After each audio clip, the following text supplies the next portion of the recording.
अगर आज के पॉडकास्ट को मैं 2 वर्ड्स में डिस्क्राइब कर सकता हूँ तो कंट्रोवर्सी एंड एंटरटेनमेंट, इन दोनों का परफेक्ट मिश्रण है ये पॉडकास्ट। जैसे जैसे पॉडकास्ट आगे बढ़ता जाएगा, आपकी the amount of laughs that you are having that will also keep on increasing. इतना ज़्यादा एंटरटेनिंग एक्सपीरियंस ये हम दोनों के लिए था शूट करते वक्त कि आई एम श्योर कि आप लोगों को बहुत ज़्यादा मज़ा आने वाला है आज के पॉडकास्ट देखते हुए, क्योंकि आज के जो गेस्ट है ना हमारे, वो एक बहुत ही स्पेशल पर्सन है। आज हमारे गेस्ट होने वाले हैं महावीर जी, जो कि क्रिकेट, फुटबॉल या फिर आप जितने भी स्पोर्ट्स को कवर करते हो, जितने स्पोर्ट्स को देखते हो, वो उन सबको कवर करते आ रहे हैं on India top news channels.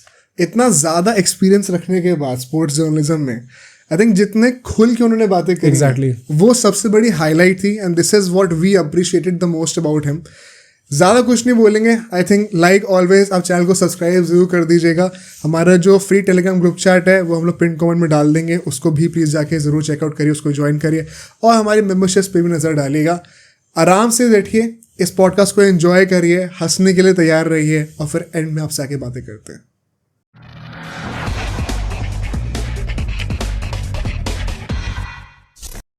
आपने इतने साल स्पेंड करे फील्ड पे, तो मैं आपका पर्सपेक्टिव जानना चाहता हूँ। एक बड़ा फेवरेट फैन पर्सपेक्टिव ये कि जो नए क्रिकेटर्स आ रहे हैं जो 20-25 साल के हैं, ये लोग आईपीएल को खेलना ज़्यादा प्रेफर करते हैं इंडिया से, क्योंकि पैसा ज़्यादा मिलता है। उसको लेके आपको कुछ लगता है कुछ सच्चाई है? मतलब मुझे तो नहीं लगता वैलिड बिल्कुल भी है। देखो, जब आप बैट उठाते हो 5 साल 6 साल 7 साल में, तो आप ये नहीं सोचते कि मैं आईपीएल खेलने वाला हूं। बिल्कुल, आप उस गेम को एंजॉय करते हो जी। और जहां आपने वो गेम को एंजॉय करना स्टार्ट कर दिया है, वहाँ वो गेम फिर आप उसको हैबिट बना लेते हो, फिर आप उसमें ज़्यादा इम्प्रूव करने की कोशिश करते हो। और आईपीएल क्योंकि इसलिए बहुत आसान आपको लगता है कि इंडिया के लिए तो 15-16 ही खेलेंगे। रणजी ट्रॉफी में भी खेलते हैं लोग, पर मुझे लगता है कि जब भी एक खिलाड़ी बनने की कोशिश करता है, उसका पहला टारगेट हमेशा रणजी ट्रॉफी रहता है। It's a first class cricket.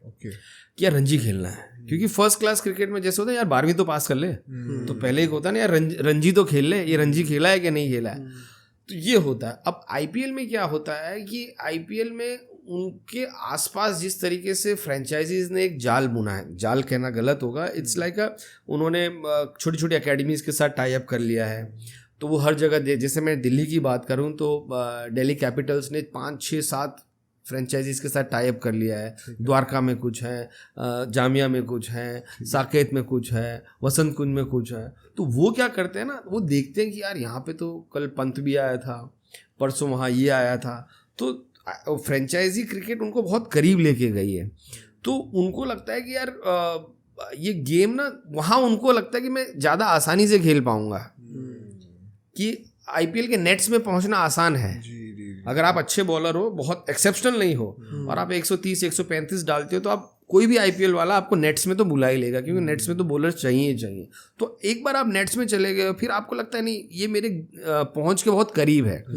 तो आईपीएल खेलने का जो सपना है वो पैसे का, देखो पैसा तो कोई नहीं बोल सकता कि मेरे पे कितनी बोली लगेगी या मैं कितने में बिकूंगा, या और पैसा किसको नहीं चाहिए, है ना। आज अगर पैसा सब कुछ ही होता तो आज अंबानी जी भी काम ही कर रहे हैं, उनको भी चाहिए। जब उनको चाहिए तो फिर हर किसी को चाहिए। तो पैसा कभी बहुत होता नहीं है, बट उनको अगर खेलने के लिए मिलता है तो ठीक है। लेकिन अगर आप किसी भी खिलाड़ी को बोलो यार अगर तुझे पैसा दूंगा तभी खेलेगा, तो ऐसा नहीं है, वो फिर भी खेलेगा, क्योंकि उसको पैशन है अंदर से। बस आईपीएल ये लगता है कि आईपीएल में उन्हें अपने चांसेस ज़्यादा लगते हैं, एक्सेप्शनल होने की ज़रूरत नहीं है। अगर बस मेरा एक यूएसपी है कि मैं उल्टा सीधा डालता हूं, जिसे आजकल मिस्ट्री बॉलर बोलते हैं। पहले ऐसे मिस्ट्री बॉलर्स को कोच नेट से ही भगा देते थे। Very true, very true. तुम क्या डाल रहे हो, पता है तुम क्या डाल रहे हो, अलाउड नहीं होता था, अलाउड नहीं होता था। कोई हाथ ऐसे करके आ रहा है जैसे मलिंगा का स्लिंगर एक्शन है, बोले पागल है क्या ये, क्या ये तो क्लब भी प्लेयर नहीं है। और कोई एक ही हाथ से कभी यूं डाल रहा है, कभी यूं डाल रहा है, उल्टा चल के आ रहा है। तो पहले तो कोच उसको घुसने नहीं देते थे।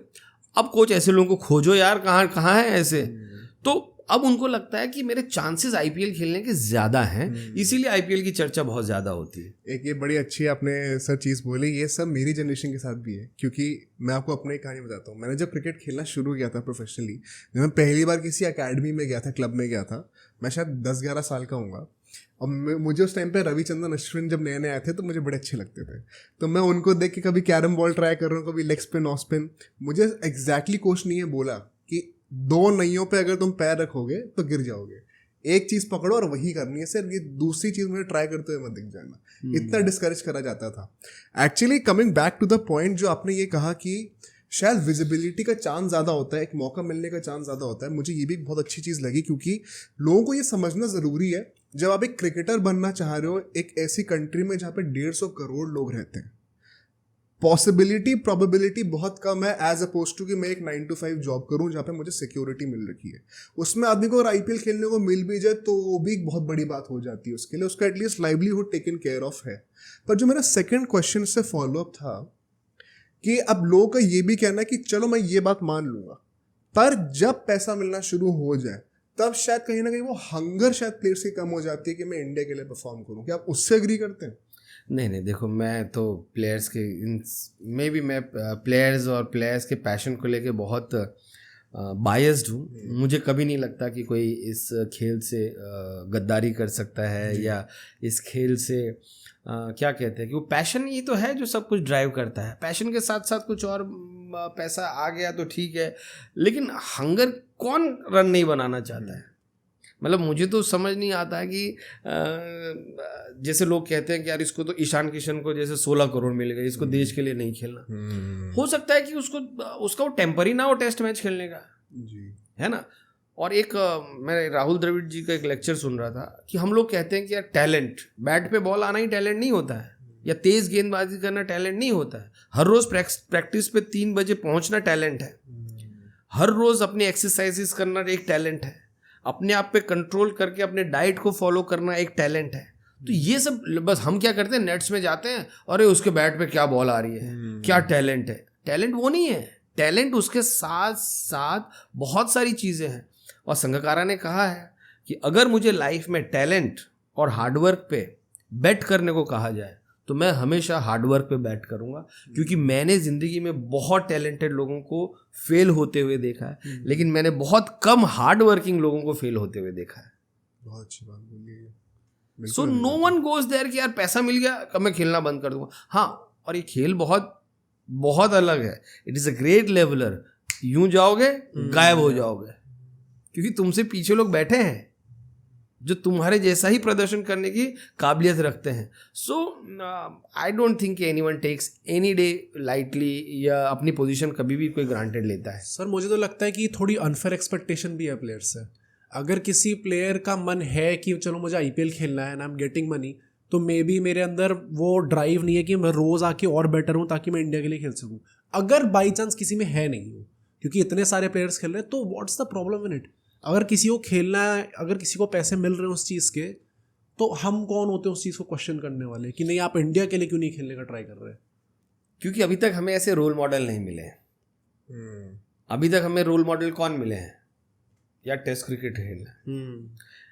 वहाँ कमेंट्री में सुनील गावस्कर बैठे हैं जो कहते हैं test cricket is the epitome of cricket.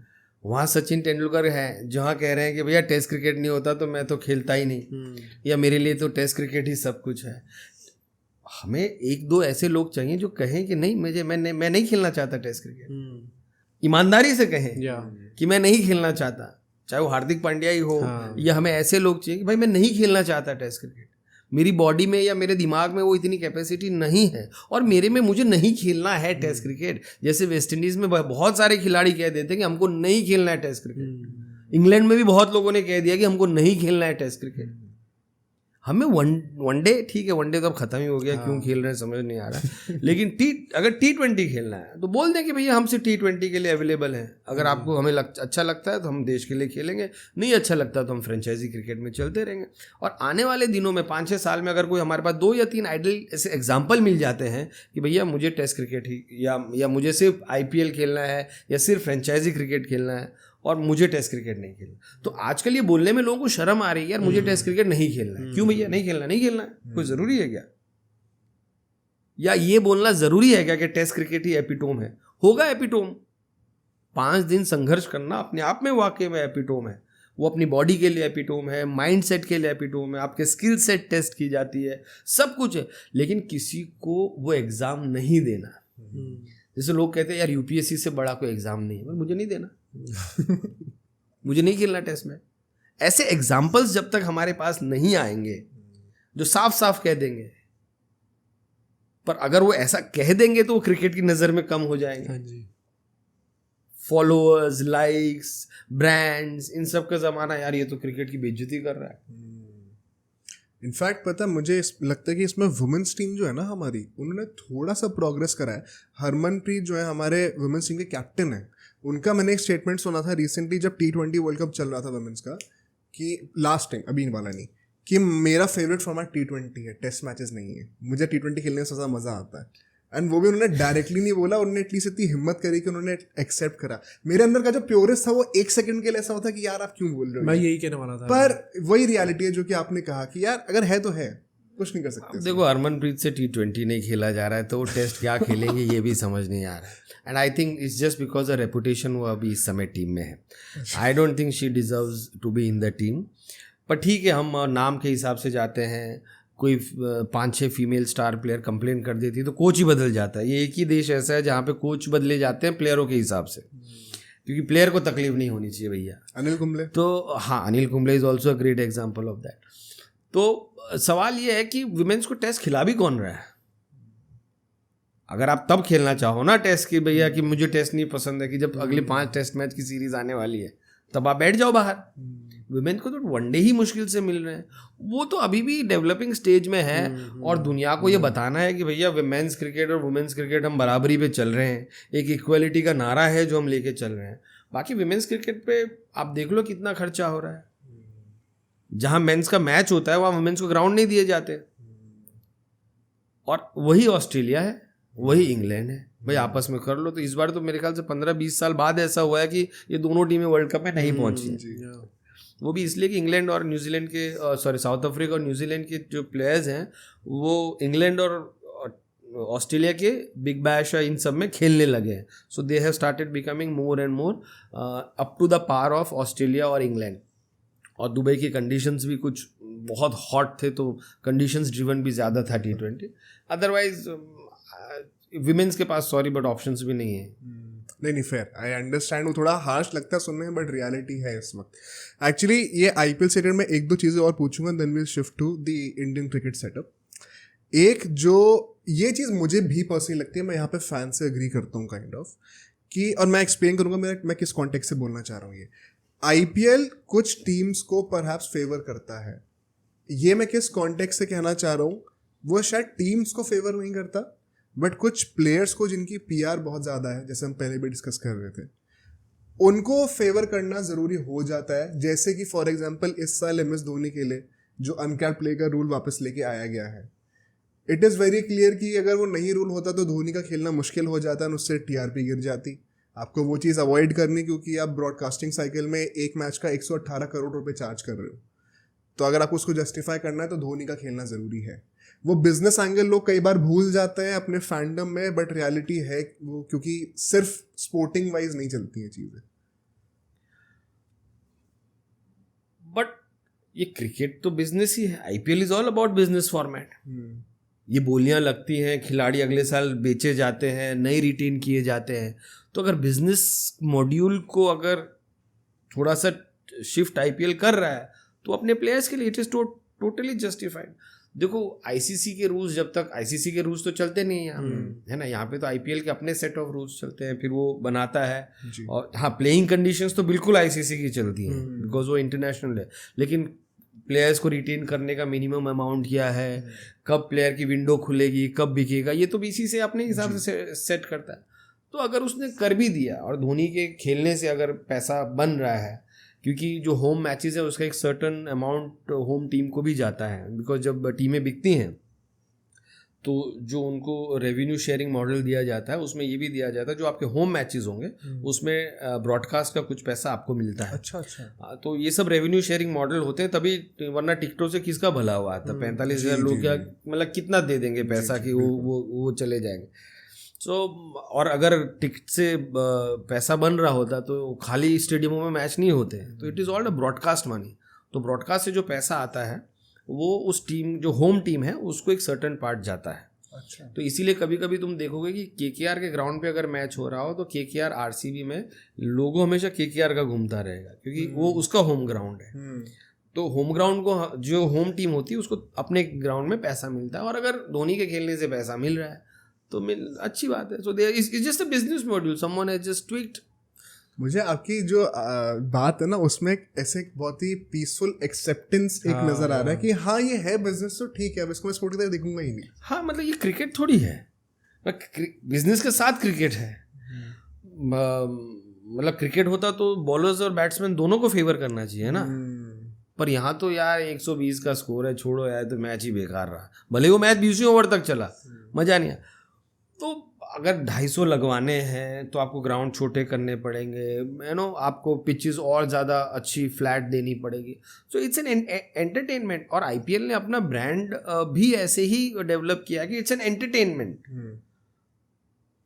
आपको अगर पूरे दिन में 70, एक दिन दिल्ली के फिरोजशाह कोटला में मैच था मेरे ख्याल से, साउथ अफ्रीका वर्सेस इंडिया था, और मैं तो टेस्ट मैच ही देखने, रणजी ट्रॉफी देखने जाता हूँ. मैं आईपीएल देखने बहुत कम जाता हूँ, वो भी जाता हूँ तो सिर्फ हल्ला सुनने जाता हूँ, है ना. मैच तो फिर भी लोग टीवी पे ही देखते हैं क्योंकि बैटिंग ऑर्डर चेंज हो जाता है. अरे ये कौन आ गया, तो पता तो चलता नहीं है दूर से, फिर टीवी पे देख रहे हैं वहाँ पे कि यार ये कौन आ रहा है, अच्छा ये आ गया, फिर ताली में, देखा नहीं, पता नहीं.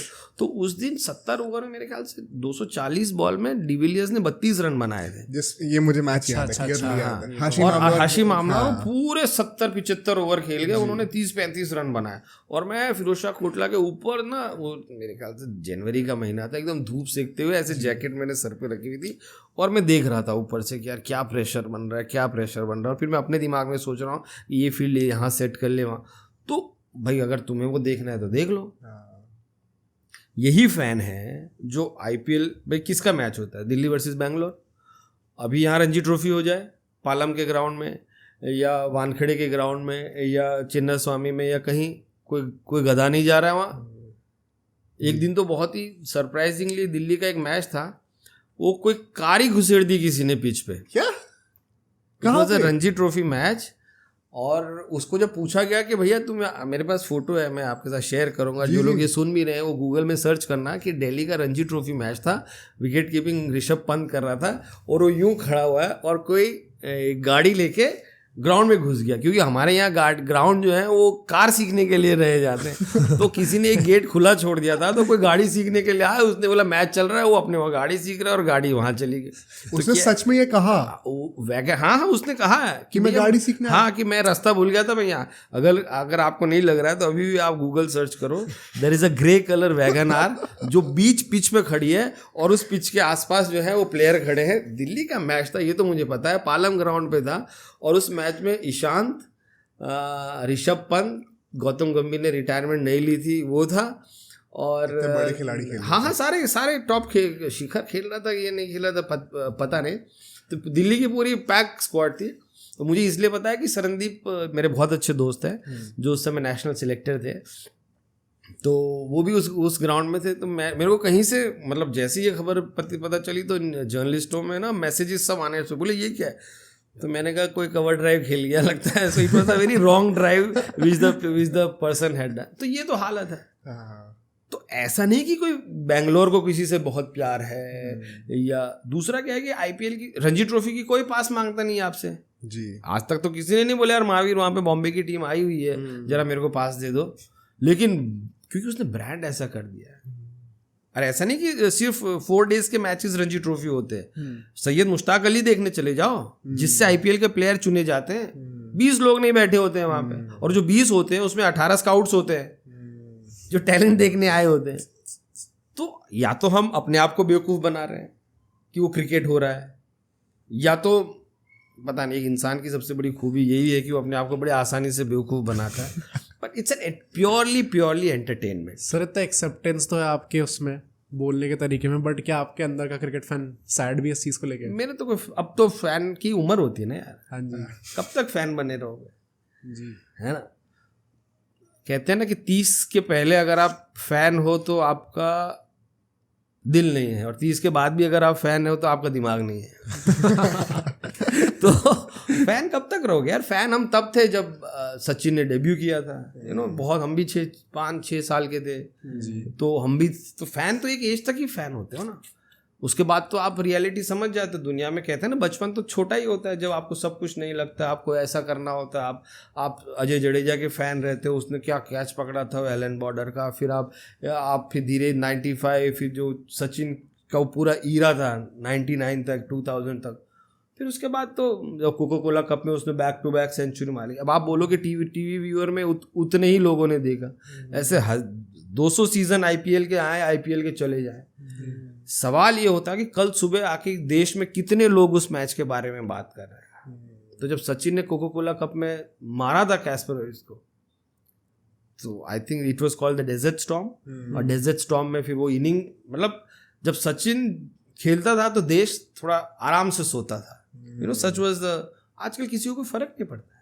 तो ऐसा नहीं कि मैंने एक्सेप्टेंस कर लिया है, अब दुनिया इसको खेल की तरह समझने लगी है। जैसे धर्म है क्रिकेट, और अलाना भगवान है, फलाना भगवान, अब कुछ नहीं है, हार गए चलो सो जाओ।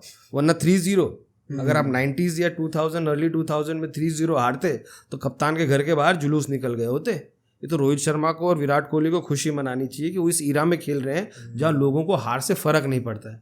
पढ़ता होगा अखबारों में, कुछ लोग बोले ठीक है, हंसते हैं, मजाक उड़ाते हैं मीम्स के जरिए। उस समय तो नहीं थे ये सब, उस समय एक ही जरिया था प्रोटेस्ट करने का, पुतले जलते थे, जी। तो इसीलिए अब कोई, क्योंकि ये एक दुख की भी बात है कि अब लोगों को फर्क नहीं पड़ता है। सर अभी हमने आईपीएल की बात करी एंड हमने सचिन की बात करी। एज वी सेड कि IPL is business and business में सब कुछ आइडियली नहीं काम करता। इज इट फेयर टू से कि अर्जुन तेंदुलकर अभी जो मुंबई इंडियंस में है, it is because only because of Sachin influence? Nepotism in cricket? नहीं, नेपोटिज्म नहीं है भाई। नेपोटिज्म तो अभी जैसे मुकेश अंबानी का बेटा आगे इंडस्ट्री कौन चलाएगा?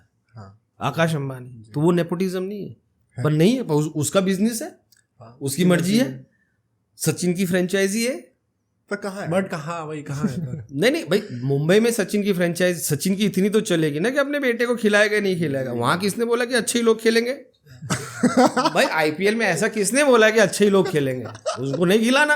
अब अर्जुन के खेलने से लोगों को ज्यादा इंटरेस्ट है। वाह वाह वाह वाह, एक तो सचिन हमारा लल्ला और लल्ले का लल्ला, तो वो खेल रहा है। तो किसी ने एक सवाल नहीं उठाया पेपरों में। आप मुझे एक आर्टिकल बता दो जिसने ये कहा है कि सचिन का बेटे अर्जुन तेंदुलकर से अच्छे लोग मुंबई के कैंप में थे, लेकिन वो खेल पब्लिक खुश। लेकिन अगर ये क्रिकेट होता, अगर ये इंडिया टीम होती, तो कम से कम आज भी, हालांकि मीडिया में आज भी कोई दम नहीं है कि कोई कुछ बोल दे, लेकिन फिर भी 3-4 आवाजें तो आती यार, सचिन के अर्जुन में ऐसा क्या है कि आपने। लेकिन मुंबई इंडियन है चकल्ले से, आज हारे, परसों फिर हारे, जीत ही जाएंगे। नहीं जीते तो क्या हुआ, 16 मैच है, देख लेंगे। तो ये भी बिजनेस पॉइंट है ना। जैसे हम धोनी की अनकैप्ड प्लेयर की बात करते हैं, वैसे अर्जुन तेंदुलकर का भी बिजनेस का एंगल है। लोगों को मजा आया उसे देखने में, किसी ऐसा तो है नहीं, उसने विकेट लिया तो हमने भी ताली बजाई यार, वाह वाह वाह, क्या है ना कि how far can the fruit fall from the tree, कहते हैं ना यार। बाप तो चलो एक आध खेल ही गया, ठीक है। जैसे रोहन गावस्कर, सुनील गावस्कर के साथ, वो तो बेचारे का किस्मत खराब थी कि 3 वनडे था उस टाइम। अगर आईपीएल होता तो रोहन गावस्कर भी कहीं से खेल रहा होता। सही बात है। उस टाइम पे वैसे सवाल उठे थे क्या? बिल्कुल उठे थे, बिकॉज उस समय दे वर फार बेटर प्लेयर्स। पर मैं उस समय इतना बड़ा नहीं था कि मैं भी याद रख सकूं। बट 2-3 ही वनडे खेले थे, है ना Rohan. But I think left hand batsman थे और वो बीच में मिडिल में आते थे, तो ही जस्ट कुडंट डू जस्ट फिर लोगों को ही पता चला। उस टाइम मीडिया में थोड़ी रीढ़ की हड्डी थी, तो 2-3 मैच जब खराब हुए तो लोगों ने बोलना शुरू कर दिया कि इसने किया है। फिर स्टैट्स आते हैं, फिर ये आते हैं, फिर उससे अच्छे लोगों का नाम आता है, तो फिर वो उन्होंने सोचा कि जाने दीजिए। हालांकि डोमेस्टिक में अच्छा खेला था Rohan Gavaskar, no doubt about it, but he was just not that international material. इस पूरे सेगमेंट को आपने, मुझे लगता है लास्ट पॉइंट से बड़े अच्छे से सपोर्ट करा अपने आर्गुमेंट को कि अर्जुन तेंदुलकर अगर इंडिया में सेलेक्ट होते तो ज़्यादा सवाल उठते, which as a by product shows कि आईपीएल शायद उतना मैटर नहीं करता, it is a business. Actually अब यहाँ से हम लोग इंडियन क्रिकेट की थोड़ी बातें करते हैं, वहाँ पे भी काफ़ी सारे ऐसे कॉन्ट्रोवर्शियल टेक्स हैं लोगों के, जिससे मैं आपका पॉइंट ऑफ व्यू जरूर जानना चाहता हूँ। एक सबसे बड़ा जो कि आजकल चलता है, हमने भी रिसेंटली इसको एक पॉडकास्ट में कवर किया था, महेंद्र सिंह धोनी जो कि सबसे बड़े नाम है आज की डेट में, और उनकी जो एक सपोजिड वन साइडेड लड़ाई है युवराज सिंह से, या फिर काइंड ऑफ कह सकते हैं कि युवराज सिंह और उनके जो करियर जो सिनोनिमस रहा है, उसमें जो रिफ्ट्स रहे, उसके ऊपर आपका क्या विचार है? आप उस टाइम पे मीडिया इंडस्ट्री में भी थे। देखो यार, मुझे बेचारे युवराज पे दया आती है। हाँ सही बात है। कि युवराज देखो, कोई कुछ भी कहे, उससे बड़ा कोई प्लेयर हो नहीं सकता व्हाइट बॉल क्रिकेट में। बिल्कुल। युवराज सिंह से बड़ा कोई भी प्लेयर, चाहे वो सचिन का फैन हो, चाहे वो वीरेंद्र सहवाग का फैन हो, चाहे किसी का भी फैन हो, युवराज सिंह से बड़ा कोई प्लेयर नहीं हो सकता। और युवराज सिंह, ये बात भी तय है कि गांगुली ने अपना सक्सेसर उसको घोषित किया था, है ना, कप्तान बनने वाले थे कप्तान में, वाइस कैप्टन तो था ही वो काफी समय तक युवराज सिंह। तो भाई गांगुली जाएगा तो युवराज सिंह का बनना तय था, पर गांगुली ढंग से गया होता तभी तो युवराज सिंह बनता। ग्रेग चैपल वाला जो इंसिडेंट, तो जब तुम खुद निकाले गए हो तो तुम्हारा जूनियर सक्सेसर कैसे बन जाता? अगर गांगुली सही टाइम पे चले गए होते। और वैसे मैं एक बात बताऊं, उससे भी बड़ा प्लेयर जो कप्तानी का सबसे बड़ा दावेदार था वो अजय जडेजा था। क्या बात कर रहे हैं आप? अजय जडेजा ने बहुत सारे मैचेस में वाइस कैप्टनसी की जब गांगुली थे, सचिन गांगुली का जो पूरा 19 है। तो गांगुली से बड़ा जो कंटेंडर कप्तानी का था वो अजय जडेजा था। पर ये 2000 से पहले की बात है। ये 2000 से पहले की बात है। तो it was wrong to compare Yuvraj Singh and Ajay Jadeja. I am comparing Ajay Jadeja with Ganguly. पर सवाल क्योंकि युवराज से लेके, तो जो मुझे प्रमोट कर रहा है, सपोज मैं आपको जैसे प्रिंसिपल है, ठीक है, प्रिंसिपल एक टीचर को बहुत प्रमोट करता है कि यार भाई तू है, मेरे बाद तू प्रिंसिपल। अरे जब मैं ही निकाला जाऊंगा तो तेरे पे तो गाज गिरेगी ही गिरेगी। तो अगर मैं ही ढंग से चला जाता तो कम से कम ये तो बोल देता भाई मैं तो जा रहा हूँ, ये बनेगा। जब मैं ही ढंग से नहीं गया, जैसे धोनी ढंग से गया तो विराट कोहली बन गया, है ना। तो अगर धोनी ही ढंग से नहीं जाता तो फिर वो विराट कोहली, वो तो किसी और को तुरंत खड़ा हो जाता वहाँ पे। So this was the reason why Mahendra Singh Dhoni के आने से युवराज को गया। And Yuvraj was, I don't know how good he would have been a captain, because captainship के लिए ना बहुत सारी चीज़ें ज़रूरत होती है। जैसे मैंने कहा कि सिर्फ अच्छा खेलना एक टैलेंट नहीं है, 4 लोगों की बातें सुनना अपने आप में टैलेंट है, मीटिंग्स में जाना अपने आप में टैलेंट है, अपने आप को उस तरीके से कंडक्ट करना एक अपने आप में एक टैलेंट है। तो आई डोंट नो युवराज सिंह वो कितना कर पाते, but that is a hypothetical question. और युवराज तो कभी कुछ नहीं बोल पाए, बट एज अ फादर उनको चोट लगी होगी ना युवराज को। हाँ, उस पर मैं अभी आता हूँ आपकी स्टेटमेंट को सपोर्ट करने के लिए। युवराज सिंह ने पता रिटायरमेंट के बाद ये बोला भी है कि yes I was suppose to be the captain, but जब धोनी ने सक्सेसफुली लीड करना शुरू करा तो मुझे कोई रिग्रेट्स भी नहीं है। वो डिजर्व करते थे वो बात को, वो अपने एंड से। मैं बिल्कुल एग्री करता हूँ कि युवराज सिंह बहुत इसमें फंसे हुए हैं, मुझे लगता है।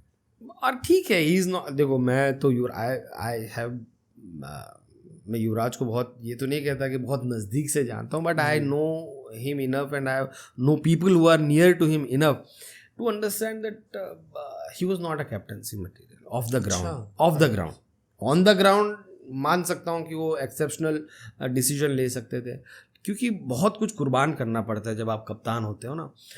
बहुत सारे लोगों को आपको ना करना पड़ता है, बहुत सारे लोगों को आप मतलब यारी दोस्ती बाहर रखना पड़ता है। और युवराज सिंह यारों का यार है, वो ना मतलब दोस्तों के लिए जान दे देगा, दोस्त अगर गलत भी होगा तो भी उसके लिए खड़ा रहेगा। धोनी इन सब मामलों में बहुत पॉलिटिकल आदमी, क्योंकि लेना एक ना देना दो, छोटी जगह से आए, किसी को मुझसे उम्मीद ही नहीं है, ना कोई दोस्त है ना यार है।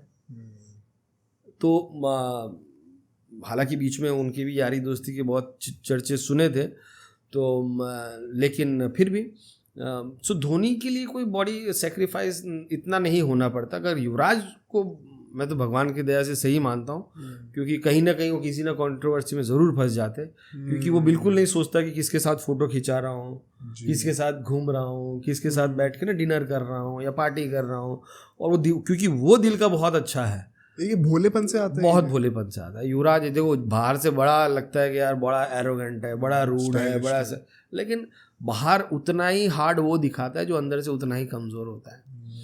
तो ही इज़ दैट गाय हो, अंदर से बहुत सॉफ्ट है। मतलब अगर मैंने तो सुना है कि कोई दोस्त अगर अपनी समस्या सुनाएगा तो युवराज की आंखों में आंसू आ जाते हैं। मतलब ही is that soft hearted person. कभी किसी को उसने मना किया ही नहीं। जब गुड़गांव में घर रहता है तो बहुत लोग जाते हैं, बोले यार पाजी ये अच्छा है, ले ले, तेरे लिए तो लाया हूँ मैं। So he is that kind of a person कि मुंह से कभी मना नहीं, दोस्त गलत भी है तो भी गलत के साथ खड़ा रहेगा। लेकिन धोनी क्या है, दोस्त यारी कुछ नहीं, ये सही है तो ये सही है, तो जो कि सही भी है मेरे ख्याल से। सही के डेफिनेशन अलग है।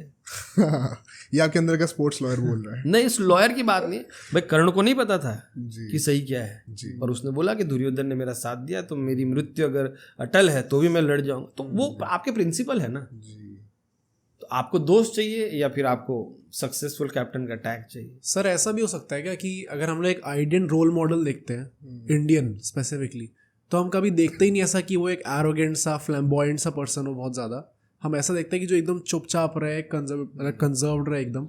और धोनी वो चीज़ एकदम अच्छे तरीके से सिग्निफाई जो इंडियन कल्चर है हमारा, उससे हमें पसंद है कि सचिन धोनी टाइप के लोग हों.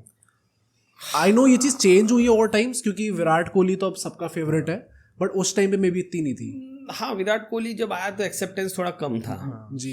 क्योंकि इंडिया को ये था कि कोई 4 बातें बोल भी जाए तो भी हम नजर नहीं मिलाएंगे, you know, we will not give it back because ये हमारा कल्चर नहीं है. जी. और we were used to Sachin and we were used to Rahul Dravid and VVS Laxman. Dada थे थोड़े थोड़े, लेकिन ये हमारे आइडल रहते थे कि कोई बोल ले भाई, तू क्या बोलना है, आखिर में मुझे तो क्रिकेट ही खेलना है ना. तो and that was one image that India had across the globe. फिर जब विराट आया तो दे ऑलवेज सेड कि he is more of an Australian than an Indian, because that was a culture that Australia used to have it. And I think people compare Virat with Sachin Tendulkar. I will always compare him with Ricky Ponting. मतलब he was our Ricky Ponting, कि जो उसी level पे खेलते थे, उसी तरीके से एरोगेंट थे, उसी तरीके से जवाब देते थे. हालांकि इसके कुछ नेगेटिव्स भी रहे हैं, जो कि जैसे अंपायर के साथ बहस करना अब नॉर्मल हो गया है. हाँ. करेंगे बात इसके बारे में, हो गया है ना, कि टीम के दूसरे खिलाड़ी के साथ माँ बहन की गालियां देना अब नॉर्मल हो गया है. तो ये नॉर्मल बनाया किसने? विराट कोहली ने, है ना. कि बहसबाजी करना और ज़बरदस्ती किसी से पंगे लेना और ग्राउंड पे विकेट लेते ही सब कुछ गाली गलौजी करना, तो ये टीवी पे आता है. तो विराट फॉरगॉट कि ये बच्चे उसे देख रहे हैं. तो ये बच्चे आज तुम देखो किसी कैंप में, it has become so normal to abuse on a cricket field. It has become so normal to abuse your opponent. It has become so normal to argue with umpire. And this is one of the contribution of Virat Kohli. जी. हम दूसरों के सामने तो aggressive हुए ही है, but हमने कहीं ना कहीं वो जो जेंटलमैन गेम था वो हम वहीं छोड़ गए. ये आपको सही लगती है चीज़? फिर वो सही की डेफिनेशन क्या है? आपके हिसाब से? मुझे तो नहीं लगती. मतलब डू यू थिंक ये जेंटलमैन वाला जो गेम टैग हम लेके चलते हैं, ये चीज़ चलनी चाहिए आगे? नहीं, बट एग्रेशन गाली देके ही क्यों होता है?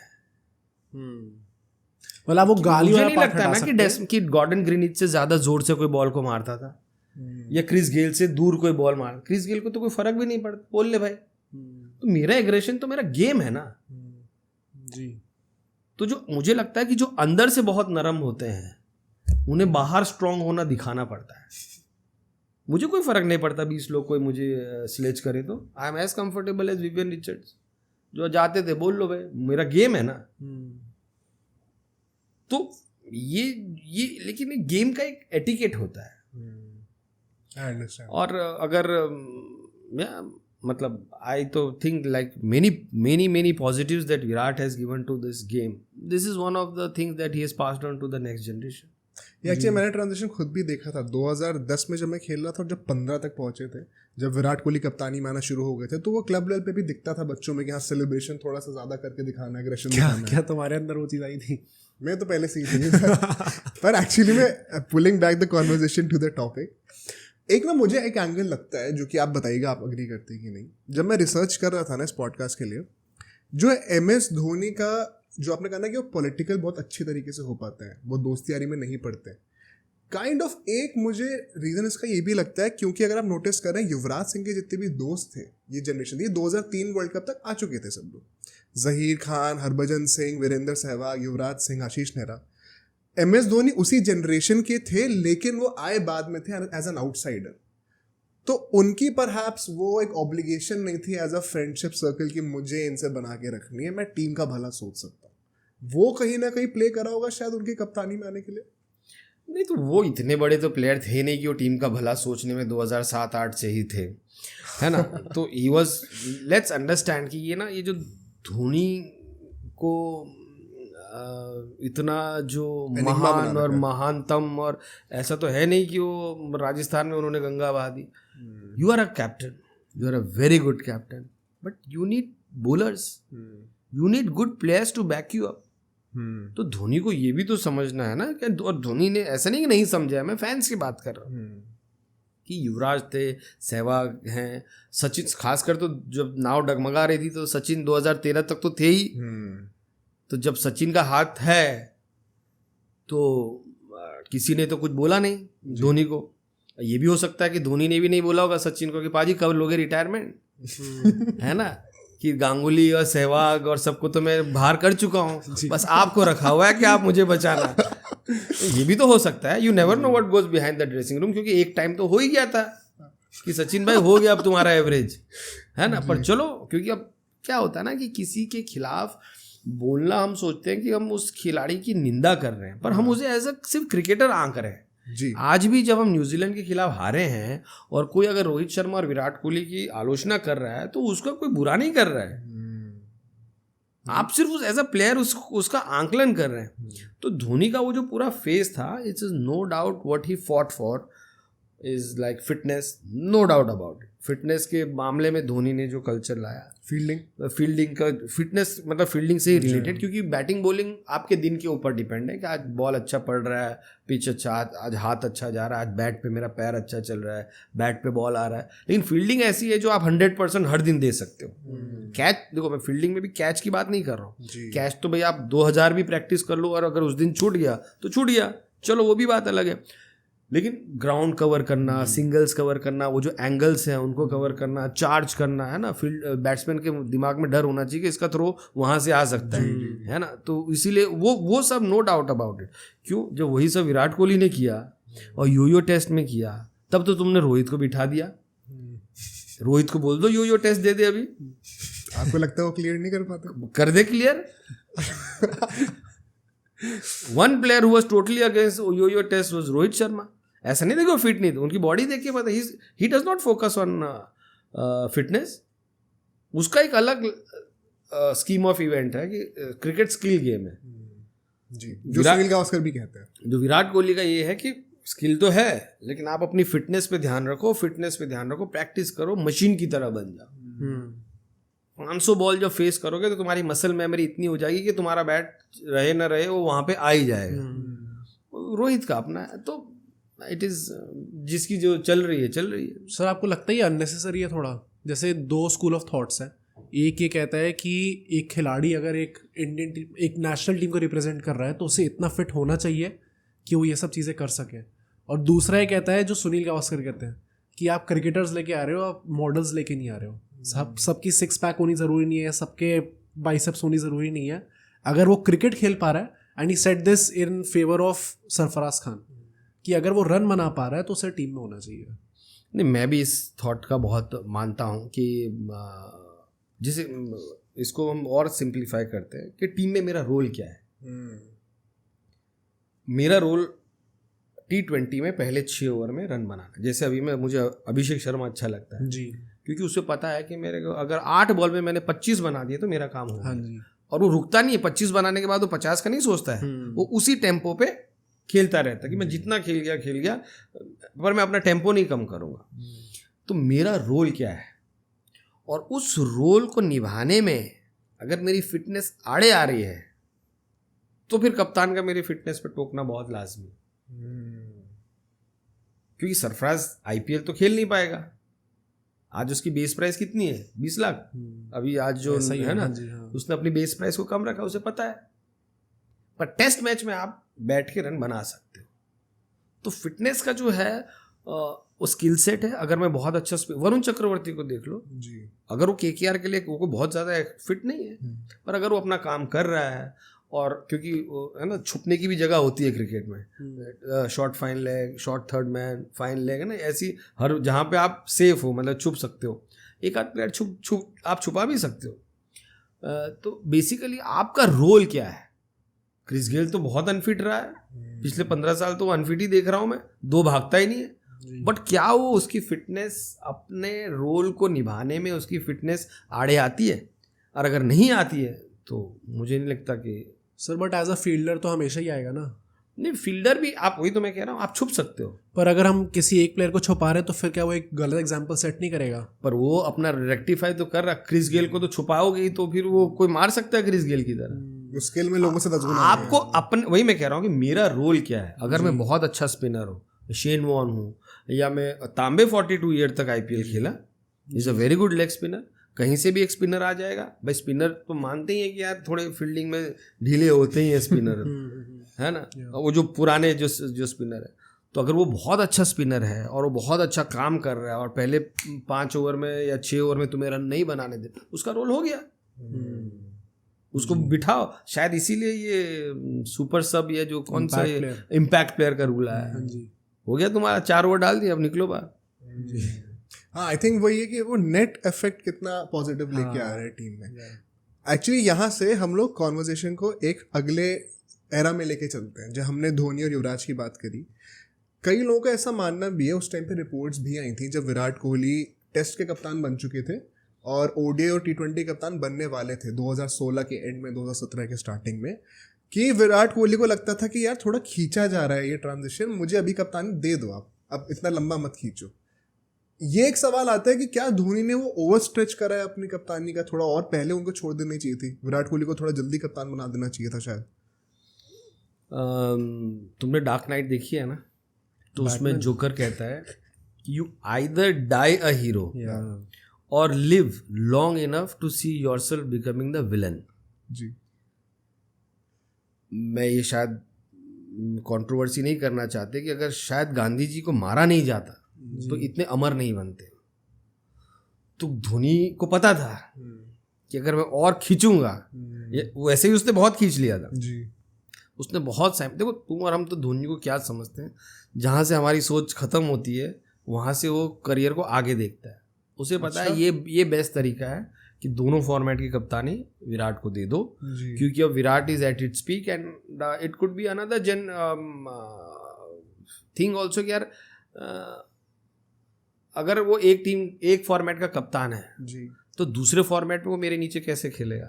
तो he should also be given a freedom to express himself. और ऐसा जबकि तो विराट तो मैं तो टेस्ट का इतना बैट्समैन भी नहीं मानता, ओडीआई वाइट बॉल का तो मास्टर है, तो he belong more to the white ball cricket. So Dhoni को लगा कि यार if he wants to make a team, और क्या ना world cup to world cup cycle होता है, if he wants to create a team, और हो सकता है धोनी को पता चल गया था कि 1 साल के बाद तो मैं और भी एक्सपोज हो जाऊंगा, है ना, तो हो सकता है कि उसने सही टाइम पे छोड़ा और उस वर्ल्ड कप के बाद उसने दे दियो कि भाई तू अब अगले वर्ल्ड कप की टीम तू बना। पर धोनी तब इतने भी एजेड थोड़ी थे, मिड 30s, 33-34 में टेस्ट छोड़ दिया था उन्होंने। हाँ, तो मतलब आपको ऐसा क्यों लगता है कि उन्होंने ले खींच दिया थोड़ा सा? Nobody can say anything about Dhoni, but बहुत ज़्यादा क्रिकेटिंग रीजंस तो रहते नहीं है धोनी, एंड इट इज़ ठीक है, उनको लग गया कि यार अब मेरी लेगेसी नहीं चल रही है या मेरे को हो गया है। तो आई थिंक ये भी धोनी के दिमाग को समझ पाना बहुत मुश्किल है, बट ये हमेशा क्रिकेटिंग रीजंस नहीं होते, इतना मैं बता सकता। Do you think as a player उन्होंने अपना करियर थोड़ा स्ट्रेच कर दिया जो नहीं करना चाहिए था? लाइक 2019 वर्ल्ड कप में काफ़ी लोग क्रिटिसाइज करते हैं कि मे बी उनको पिक नहीं करना चाहिए था। मे बी लोग हाइंडसाइट में कह रहे हो ये चीज़, बाद में आपको लगे कि हाँ यार अच्छा तो नहीं खेला उनने इसलिए। उसमें एक और एंगल देता हूँ, इसमें लोग ज़्यादातर ये सवाल इसलिए उठाते हैं क्योंकि उनके जनरेशन के सारे युवराज भज्जी सबको हटा दिया गया था एंड वो अकेले बचे हुए थे। लुक उस टाइम थोड़ा ना एक्सपीरियंस का होना ज़रूरी है, बट मैं उस फेवर में बिल्कुल नहीं रहता था जिस फेवर में धोनी क्रिकेट को लेके जाते थे, टू कैरी डीप है ना, लास्ट के 6 बॉल तक 14 रन तक बचे, मार जाऊंगा तो हीरो, नहीं तो सब मरो, है ना। तो ऐसा तो है नहीं कि हर बार उन्होंने जीता है, कई बार जीता है, लेकिन कई बार जो है हराया भी है। तो हमारा तो वही है भैया, 10 में से 2 में भी छक्के लग गए तो भाई यही है इंडिया। वो देश है जहाँ जावेद मियांदाद का छक्का आज भी लोगों को याद है। चेतन शर्मा मुझे 3 महीने पहले मिले थे, बोले यार आज भी कभी लाल बत्ती पे खड़ा रहता, अरे चेतन शर्मा जा रहा है, इसी को जावेद मियांदाद ने छक्का मारा। अरे यार वो बेचारे, तो ये देश हाइप का है तो उनको मज़ा आता है। तो I think it would be, अब जो हो गया सिलेक्टर ने सोच लिया, आई डोंट थिंक कि कोई ऑप्शन भी था हमारे पास बहुत तगड़ा कि यार इसको ले लो, ये जाके पंत तो था नहीं, है ना। तो पंत के आते ही धोनी ने बोल दिया जाओ भाई।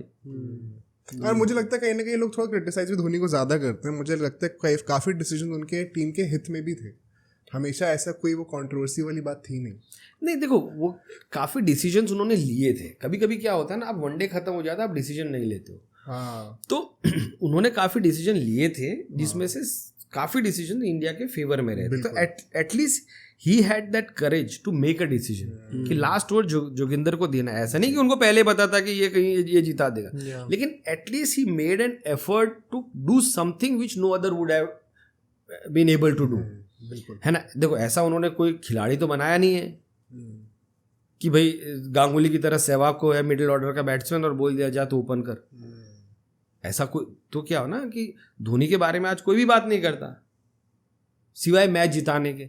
कोई फेलो क्रिकेटर आपकी तारीफ करे कि यार मेरा करियर माही भाई की वजह से, जूनियर ज्यादा तारीफ करते हैं। हाँ, क्योंकि उन्होंने उनके लिए एक हमेशा रास्ता रखा, हमेशा रास्ता ओपन रखा कि यंगस्टर्स को लाओ, यंगस्टर्स को लाओ। साथ की जनरेशन तो लड़ती रहती है। नहीं, साथ की जनरेशन के भी साथ साथ वही मैं कह रहा हूँ ना कि किसी भी चीज़ को ऑब्जेक्टिविटी में देखना।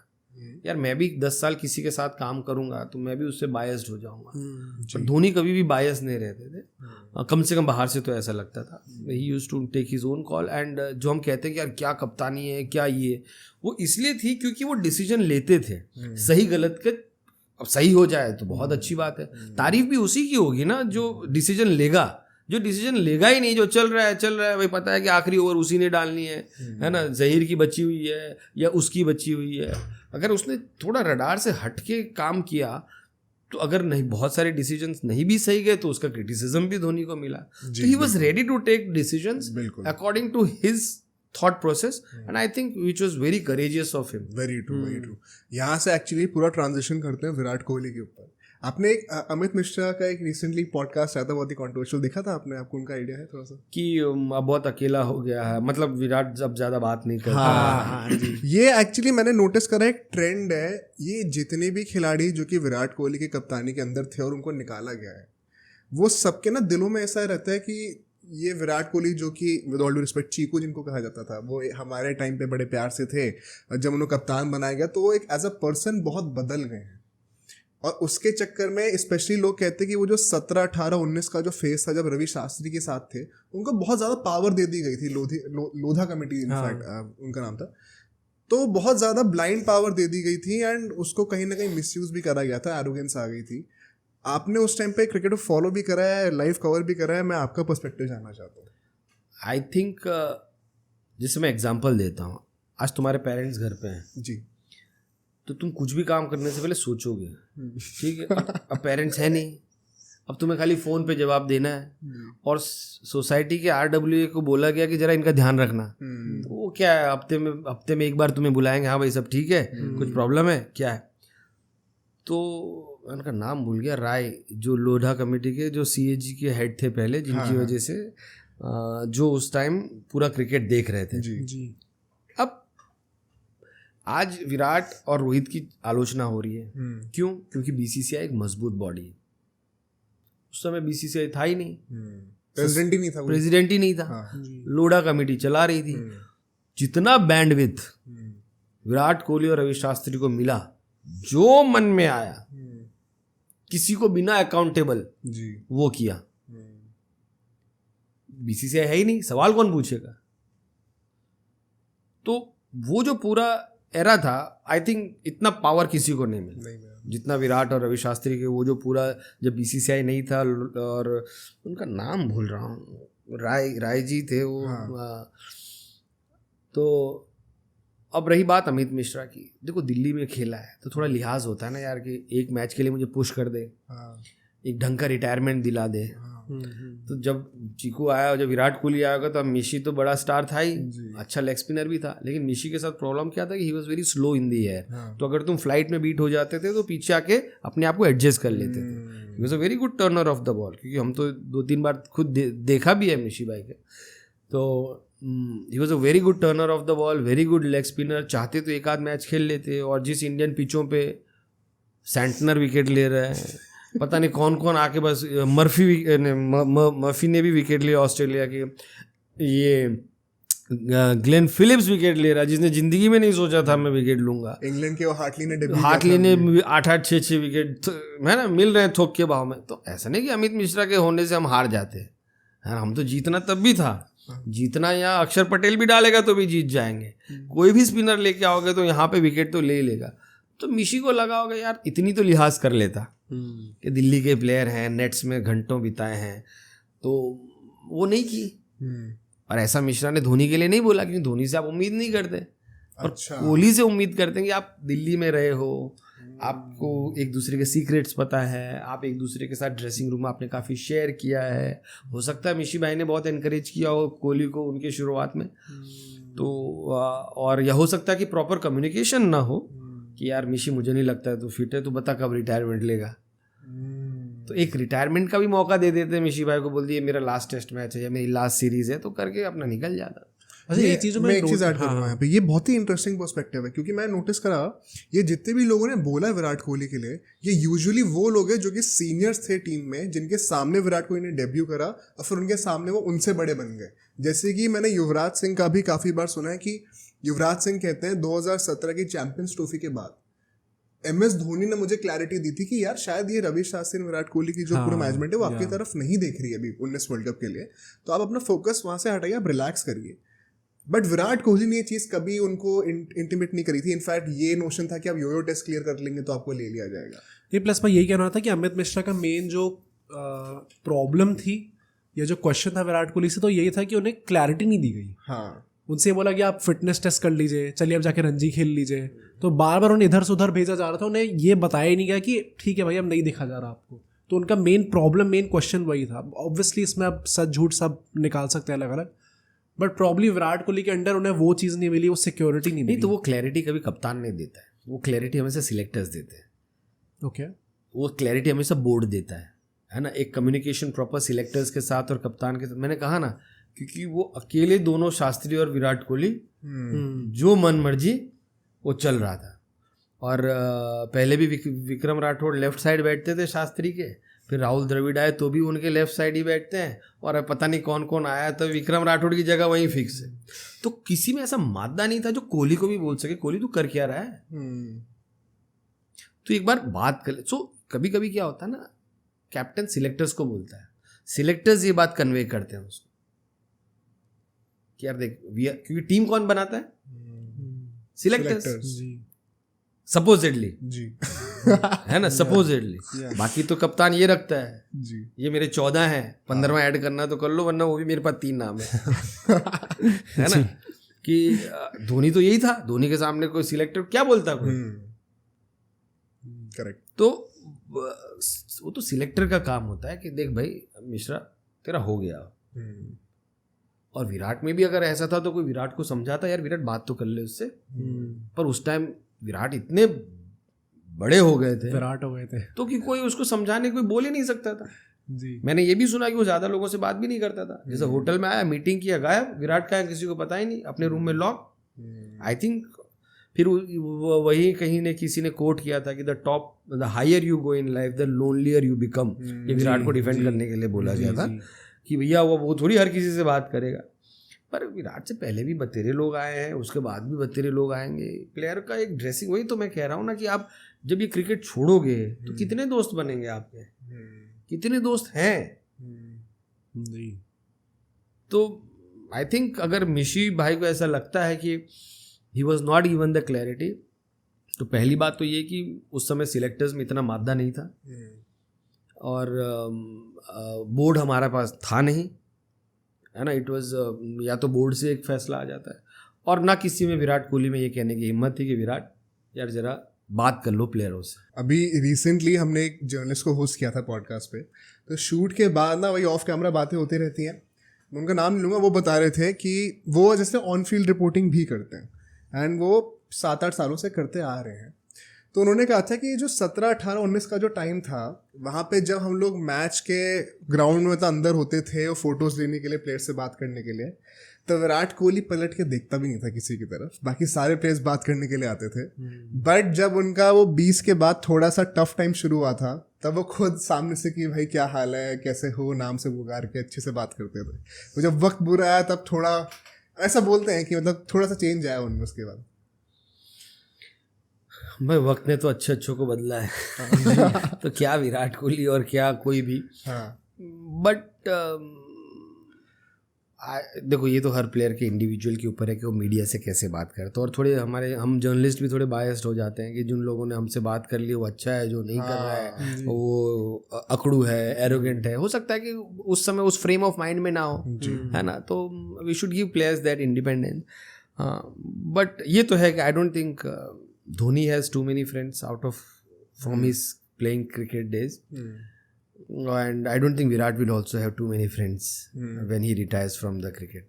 But ये भी सही है कि वो यहाँ दोस्ती यारी निभाने थोड़ी आए, वो यहाँ क्रिकेट खेलने आए हैं। और ये भी हो सकता है कि उनका आउट ऑफ क्रिकेट सर्कल इतना अच्छा हो कि उन्हें क्रिकेटर्स की ज़रूरत ही ना हो। सो ये भी है। Can't say the same for Rohit Sharma though. या अब रोहित शर्मा की आदतें ऐसी हैं, नेचर अलग है या नेचर अलग है। He will always have good friends. हाँ ये मेरे को अजय जडेजा ने कहा था मेरे बारे में, हाँ जब मैं 2009 में स्पोर्ट्स में आया था, तो ही सेड के थोड़ा संभल के रहना, तेरे यारी दोस्ती बहुत बनेगी, बहुत रहेगी, क्योंकि तेरी हरकतें ऐसी हैं तो तेरा बिहेवियर ऐसा है, तेरा नेचर ऐसा है। तो रोहित शर्मा का ये मुझे वही लगता है, he still has a lot of friends and people talk a lot positively about Rohit Sharma. तुमने देखा है कि but that's how nature is, मतलब हर कोई अपना अपना तरीका होता है, हर किसी का अपना व्यवहार, अपना nature, they are too different people. Sir एक क्वेश्चन जो मेरे दिमाग में बहुत टाइम से था, जो विराट कोहली का पूरा टेन्योर था, उसमें आई थिंक एक बहुत ही ज़्यादा बड़ा क्वेश्चन ये था 2019 वर्ल्ड कप से रिलेटेड, जब अंबाती रायडू को चूज़ नहीं करा गया था एंड बहुत ही ज़्यादा बड़ा पतंगड़ बनाया गया था इस बात का मीडिया में, एंड राइटफुली सो, क्योंकि बहुत ही ज़्यादा अच्छे फॉर्म में थे। देयर इज अ स्टार्ट कि वर्ल्ड कप से पहले की एक साल में वो 50 की एवरेज रख रहे थे ओडीआई में, and then suddenly Vijay Shankar को ले आते हैं as because he was a 3D player, जो कि वो उसी साल डेब्यू कर रहे थे स्टार्टिंग में, राइट। एंड उसके ज़्यादा भी प्रॉब्लम तब होती है जब उनको रिजर्व्स लाने का मौका मिलता है, सब्स्टिट्यूशंस नहीं, perhaps the better word is replacement लाने का मिलता है, और उसके बाद भी वो राइडू को लेके नहीं आते। एंड हमने इस पर वीडियो बनाई थी एक, और सिर्फ एक ये वीक लिंक था पूरी वीडियो में जो मुझे समझ में नहीं आ रहा था कि इसका क्या रीज़न हो सकता है। काफ़ी रिसर्च करने का ट्राई करा बट कुछ मिला नहीं। तो perhaps the only thing that came to my mind was कि भाई कुछ ना कुछ बात हुई होगी इन दोनों की आपस में, एंड दैट इज़ वाई उनको नहीं लिया गया। नहीं देखो, मैं विराट को बहुत नज़दीक से तो नहीं जानता, लेकिन इतना तो जानता हूँ कि वो अपने पर्सनल ग्रीवेंसेस को कभी ऑन फील्ड नहीं लेके आएंगे या कभी सिलेक्शन में हावी नहीं रहेंगे। धोनी के बारे में मैं ये नहीं कह सकता। धोनी के बारे में, अगर धोनी को जो नहीं पसंद है वो नहीं पसंद है, ओके। लेकिन विराट के साथ ऐसा नहीं है कि विराट इज़ वेरी, अगर उसे पता है कि ये रोल तुम बखूबी निभा पाओगे तो वो रोल में वो he will always back you on the field. कोई ज़रूरी नहीं कि आप मेरे साथ शाम को बैठ के बियर पियो, I don't need that, but I need a good performance from that. सवाल ये है कि अंबाती रायडू ने जो भी 50 रन बनाए हैं, जो हर कोई एवरेज देता है या हर कोई जो कहता है, उसमें दो चीज़ें हैं। एक कि उनके काफ़ी सारे मैचेस जो हैं वो होम ग्राउंड्स पे थे, दिवर इन इंडिया, सब कॉन्टिनेंट में थे मैचेस वो, और विराट ने और पूरी टीम मैनेजमेंट ने पूरी तरीके से बैक किया था कि नंबर 4 पे अंबाती रायडू खेलेंगे, he will be are that finishing aspect या जो मिडिल ऑर्डर को वो संभालेंगे। पर और उसने बहुत अच्छा परफॉर्मेंस भी किया अपने लिए भी और अपने आईपीएल फ्रेंचाइजीज के लिए भी, बस सुपर। एंड अंबाती रायडू को मैं तब से जानता हूँ जब से वो आईसीएल में जाके उन पे बैन लगा था, क्योंकि वो बड़ौदा से खेले थे और मैं बड़ौदा में 20 साल रहा हूँ। तो बड़ौदा से जो भी क्रिकेटर आता है, मैं अभी भी रणजी ट्रॉफी में स्कोर देखता हूँ कि कौन कौन खेल रहा है, बड़ौदा से कौन आ रहा है। बड़ौदा क्योंकि इतनी छोटी सी तो सिटी है वो, फिर भी क्योंकि मैं वहाँ पला बड़ा हूँ, तो अंबाती रायडू बड़ौदा से गया था, तो मुझे ना अंबाती रायडू को वो अच्छा लगता था। बट फिर हम गए इंग्लैंड, तो या तो हमें पहले दिमाग नहीं चला कि यार वहाँ पे तो एक बैटिंग ऑलराउंडर नहीं, बॉलिंग ऑलराउंडर चाहिए, या हमें ऐसा लगा कि यार विजय शंकर 30-40 रन बना देगा, 5-6 ओवर निकाल देगा और हम थोड़े सेफ हो जाएंगे। तो ये होता है ना कि यार, तो फिर अंबाती रायडू को भी ये बुरा नहीं लगता कि आप किसी को बुरा क्यों लगा, आपने उसको उम्मीदें दिलाई, आपने 1.5-2 साल उसको बैक किया, और बैक करने के बाद यार भाई तू ही चल, अपने चलते हैं, तू ही मेरे साथ चलेगा, तू ही गाड़ी के पीछे बैठेगा, चल, और एंड मौका आया भाई तू नहीं जा रहा है, तो उसको उस समय बुरा नहीं लगता कि उसको पिक नहीं किया गया, उसको इसलिए बुरा लगता कि उसको पिक किया गया, उसको बैक किया गया, उस बैक पे उसने परफॉर्मेंस किए और एन मौके पे आपने एक ऐसे बंदे को लाया जो टेस्टेड नहीं था। जी मैं इसमें विजय शंकर की भी कोई गलती नहीं मानता। हाँ he was a genuine allrounder अपने लिहाज से, जी ठीक है, जिसे हम क्रिकेट की भाषा में तो हम तो बिट्स एंड पीसेस कहते हैं, है ना, कि भाई थोड़ा ये कर लेता है थोड़ा वो कर लेता है, पर जब एक्सपोज होते हैं तो ये थोड़े थोड़े वाले ही पहले चले जाते हैं जी है ना। तो 3D प्लेयर, अब बेचारे के उसने थोड़ी बोला था कि मैं 3D प्लेयर हूँ। जिस सिलेक्टर ने बोला अब उसका माथा वो खनका होगा, सब ने वो विजय शंकर के माथे पे डाल दिया विजय शंकर के 3D प्लेयर है। वो बॉलिंग भी कर ही रहा था, बैटिंग भी कर ही रहा था, but the whole fact was that you made a choice, you backed him, he performed, but then you backed out. तो या तो आपकी प्लानिंग गलत थी, या तो there was so much क्या बोलते हैं confusion in your mind। जी ये मुझे लगता है ये जो आपने वर्ड बोला ना कंफ्यूजन, ये काफ़ी ज़्यादा एसोसिएटेड है उस टाइम की मैनेजमेंट से, कि कुछ डिसीजंस ऐसे ले रहे हैं जिनका कोई लॉजिक समझ में नहीं आ रहा है एग्जैक्टली कि आप क्या टीम प्लानिंग करके चल रहे हो, जिसकी वजह से शायद हमारा वो जो ट्रॉफी का ड्रॉट था इतना बड़ा जो कि इस साल थैंकफुली ख़त्म हुआ, वो शायद बढ़ा है कहीं ना कहीं उसके चक्कर में। देखो क्या होता है ना कि आपको टीम में मजबूत खिलाड़ी होने बहुत ज़रूरी है। मजबूत एज अ परफॉर्मर नहीं, जो कप्तान को बोल सकते हैं कि यार तू क्या कर रहा है, अच्छा कौन है यहाँ पे। मतलब उस टाइम पे महेंद्र सिंह धोनी और रोहित शर्मा, मैं महेंद्र सिंह धोनी भी तब तक जाने के लगभग कर, तो वही मैं कह रहा हूँ ना कि ज़्यादा बोलते तो जल्दी चले जाते हैं है ना। तो उस समय ये था कि आपको बोलेगा कौन, और आपको क्या लगता है विराट कोहली धोनी की सुन रहा होगा क्या? उसके मन में सांप नहीं लौटते होंगे जब जीता तो कि यार धोनी ने कोहली को समझाया, यार धोनी ने ये किया। मतलब अगर हार गए तो विराट कोहली और जीत गए तो धोनी, मतलब कप्तान नहीं है धोनी तो विराट को तो वैसे ही दिमाग खराब हो रहा होगा, यार ये तो न जा रहा है न रह रहा है। उस समय ऐसा हो ही गया था कि धोनी अगर विराट कोहली को कुछ समझा रहा है, भले ही कोहली उसको समझा रहा है, लेकिन फोटो तो पेपर में ऐसी आएगी कि यार ऐसे धोनी खड़ा है और उसको समझा रहा है, तो लगता है कि धोनी के मास्टर स्ट्रोक की वजह से ये जीते हैं। पीछे से पूरी फील्ड सेट हो रही है, पूरी से फील्ड सेट हो रही है। और वो भाई कीपर है, कीपर का काम ही फील्ड सेट करना होता है, कीपर का काम ही एंगल। भाई कप्तान तो ये बोलेगा तो पॉइंट पे खड़े रहे, एक पॉइंट पे एक प्लेयर चाहिए, भाई कीपर बोलेगा ना थोड़ा 2 कदम पीछे 2 कदम आगे, ये वो एंगल सेट कर ले, ये कर ले। और मीडिया को क्या चाहिए? तमाशबीन तो हम सारे हैं, हमें तो बिना ढोल के वैसे ही नाचने वाले हो, तो फिर भी ढोल बज गए वहाँ पे। तो विराट हारे उस समय का जो पूरा 1-2 साल था जब तक कोहली टीम में था कैप्टन और धोनी था नॉन कैप्टन, तो अभी भी जो है साला जीत रहे हैं तो धोनी और हार रहे हैं तो विराट कोहली। तो विराट कोहली का दिमाग तो वैसे ही वहाँ पे दिमाग खराब हो रहा होगा। अभी भी जब CSK में जडेजा को बनाया था वो फिर धोनी अरे वो मतलब वो जो बैट्समैन छक्के मार रहे हैं ग्राउंड पे वो उसको नहीं दिखा रहे हो, वो धोनी वहां बैठ के ड्रेसिंग रूम में बैट अपना ऐसे ऐसे कर रहा है उसको दिखा रहे हैं, यार तुम तो गजब ही चल रहा है। तो अब वो सामने वाला भी फ्रस्ट्रेट हो जाता है, यार क्या हो रहा है। तो आई थिंक उस समय जैसे 2011 में धोनी था नया, लेकिन टीम में कौन कौन दिग्गज थे ये देखो, तो कप्तान भी हर यार वो खेल रहा है, उसको अपनी बैटिंग पे भी ध्यान देना है, उसको सब कुछ करना है। तो 3-4 प्लेयर ऐसे होने चाहिए जो कप्तान का कुछ अपना बोझ जो है अपने कंधे पे ले लें। जैसे जहीर खान 2011 में कप्तान थे बॉलिंग के जी, उनको बोल दिया गया था कि भैया बॉलिंग की कप्तानी तुम करोगे। तो बॉलर्स के साथ बात करना, बॉलर्स को समझाना प्लान कि क्या करना, वो जहीर करता है। और वो फाइनल भी अगर आप वानखेड़े में देखो, सब कहते हैं गौतम गंभीर ने ये और धोनी का छक्का और माही मार रहा है, वो जो जहीर खान का पहला स्पेल था 3 मेडन थे, कौन डालता है वर्ल्ड कप में? तो जहीर ने वो काम बखूबी निभाया। फील्डिंग की भूमिका आपने किसी और को दे के रखी थी कि गैरी कर्स्टन बाकी सब एब्जॉर्ब कर ही रहे थे, बाकी भगवान सचिन तेंदुलकर वहाँ बैठे ही हुए थे, तो उनके सामने कौन क्या बोलता? तो ही हैड अ गुड, लेकिन विराट यहाँ अकेले थे, कौन था जो उनके सामने बोलता? क्या यही एक रीजन है जिसके चक्कर में विराट कोहली के कप्तानी में ट्रॉफी नहीं आई? किस्मत जैसे पता है, आप मुझे करेक्ट करिएगा इसमें, मुझे एक रीज़न ये भी लगता है कहीं ना कहीं, अगर मैं बहुत लॉजिकली सोचूं, मुझे ऐसा लगता है कि विराट कोहली के कप्तानी में एक प्रॉब्लम ये भी थी लिमिटेड ओवर्स में। टेस्ट में तो मुझे लगता है बहुत अच्छे कप्तान थे वो, कि उन्होंने ये सोचा था मैं, रोहित शर्मा और शिखर धवन हर चीज़ निकाल देंगे, हम तीनों ही पूरा गेम निकाल देंगे। ऐसा देखो बैटिंग में लगता तभी है जब उन्होंने किया है, है ना, लगता तभी है कि मैं कर सकता हूँ क्योंकि उन्होंने किया है, रोहित ने किया है, ये किया है। ट्रॉफी का ड्रॉट देखो मुझे ऐसा लगता है कि लक की एक ही गारंटी होती है कि वो कभी भी बदल सकता है, लेकिन विराट का कभी बदला ही नहीं।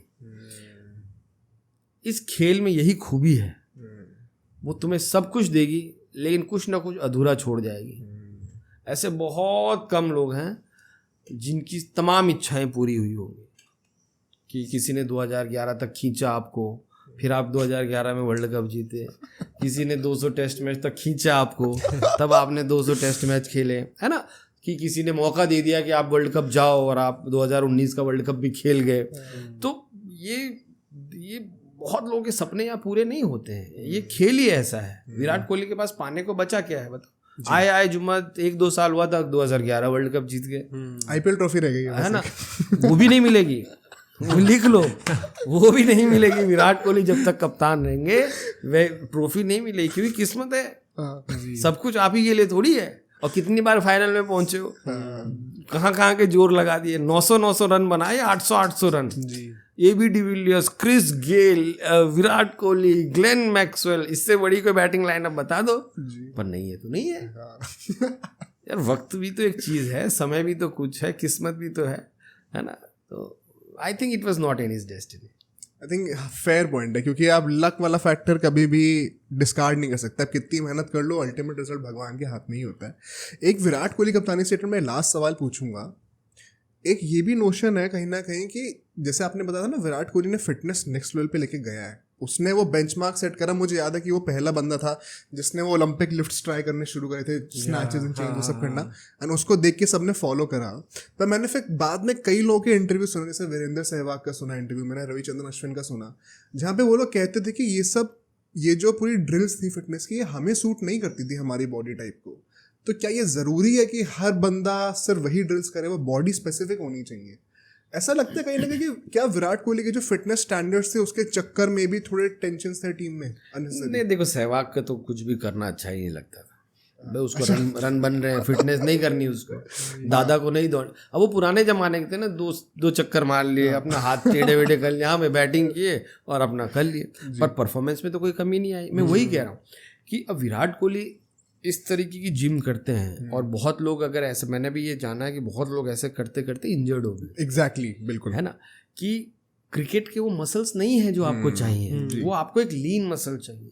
लेकिन फिर आप माफ कीजिए, वो फिर आप जडेजा की तरह नेचुरली गिफ्टेड रहिए, कि आप नेचुरली गिफ्टेड हो कि आप चीते की तरह बॉल पे भाग सकते हो। अब अश्विन को भी आप देख लीजिए, जहाँ बॉल जाती है 2 रन, सामने वाला बॉल ही देता है 2 रन। अब कोहली एक बार सोचे, 2 बार सोचे यार कि चलो टेस्ट में तो तुम ले लो, ऐसी गड्ढा विकटें बना के तुमने 500 विकटें ले ली हैं, तो तुम वनडे में तो लोग हाथ से रन, है ना, जहाँ गेम 10-10, 15-15 रन पे बदलता है। भाई वनडे के मार्जिन क्या होते हैं, माफ कीजिए, T20 के मार्जिन क्या होते हैं? 6 रन से जीत गए, 8 रन से जीते, 25 रन से तो बहुत बड़ी जीत होती है, ये 25 रन से जीते हैं, है ना, वो कभी कभी होता, वरना तो 25 रन तुम्हारे ही पास से चले जा रहे हैं, बॉलिंग में तुम कुछ खास हो नहीं। तो अश्विन को ऐसा अगर लगता है, या जडेजा या सहवाग को ऐसा लगता है, ऐसा नहीं कि वो लोग गलत हैं, पर विराट के राज में ये सही है जी। सवाल ये कि चल किसकी रही है, 1000 का कौन सा नोट चल रहा है, भाई मेरे राज में है कि ये नहीं चलेगा तो नहीं चलेगा जब कोई और आएगा तो बदल देगा नोट। तो दिस इज भाई, कप्तान ने ये सोचा है तो इसमें सही गलत कुछ नहीं है भाई, कप्तान की ये सोच है तो ये सोच है जी। आपको क्या लगता है, रोहित शर्मा क्या एक बेहतर कप्तान है? आई थिंक वो एडवेंचरस कप्तान है, हाँ, ही लाइक्स टेकिंग रिस्क, ठीक है, एंड उसका दिमाग चलता है, हाँ. मतलब he is still that street smart, गली मोहल्ले जैसा, एक फील्डर वहाँ लगा दिया, एक वहाँ लगा दिया, हाँ. बट क्या होता है ना, वो तब तक कप्तानी अच्छी लगती है कि जब तक आप नॉन कॉम्पिटिटिव मैचेस में कर रहे हो। जैसे आप कॉम्पिटिटिव मैचेस में, then you start going safe. तो मुझे लगा था कि जो कप्तान वो 5 IPL में थे, जो उन्होंने ट्रॉफी जीता है या जब ये जीते, वो जब वो इंडिया की कप्तानी करने आए, एक होता है सही करना, ठीक है, दूसरा होता है गलत न करने का डर। तो वो जो गलत न करने का डर है, वो इस समय मुझे रोहित में ज्यादा नजर आता है, स्पेसिफिकली टेस्ट मैचेस में शायद, हाँ. कि यार कहीं गलत ना हो जाए, हाँ. और फिर क्या होता है ना, जब मैं कंफ्यूज होता हूँ तो कोच हावी हो जाता है, हाँ. तो कोच भी बोलता है वॉशिंगटन सुंदर को ले आओ, तो ले आया, उसने डाल दी। अब वो वॉशिंगटन, मैं कभी भी कह रहा हूँ, वो अक्षर पटेल को भी ले आते तो भी वो 8 विकेट ले जाता जी, है ना, ये विकेटें ऐसी हैं। तो अब तो रोहित का ऐसा है कि वो ना, और कभी कभी रोहित जोन ऑफ हो जाता है कि उसको आधे घंटे ऐसे जगाना पड़ता है, भाई मैच खेल रहे हो और तो कैप्टन है, बोले अच्छा हाँ, फिर अचानक उसको गुस्सा आता है किसी पे, फिर वो 5 मिनट किसी को खूब गाली देगा और फिर हाँ चलो अब मैच में आ गए, फिर 1-1.5 घंटे बाद फिर वो 15 मिनट जोन ऑफ हो जाता है। तो ये कुछ है। ठीक है, मैं यहाँ से थोड़ा, अब ये हमने करंट फेजेस कवर कर लिए, लास्ट सेगमेंट पे चलते हैं पॉडकास्ट के, जहाँ पे हम मेरे फेवरेट प्लेयर, मुझे पता चला अभी कि आपके फेवरेट प्लेयर नहीं है वो, सचिन तेंदुलकर की थोड़ी बातें करेंगे। एक ना ये चीज़ मुझे रिसेंटली पता चली थी, क्योंकि जब सचिन रिटायर होते तब मैं बहुत ही छोटा था, हालांकि वो मैं तब से उनको फॉलो कर ही रहा था, तो मुझे इतनी समझ नहीं थी दुनियादारी की उस टाइम पे।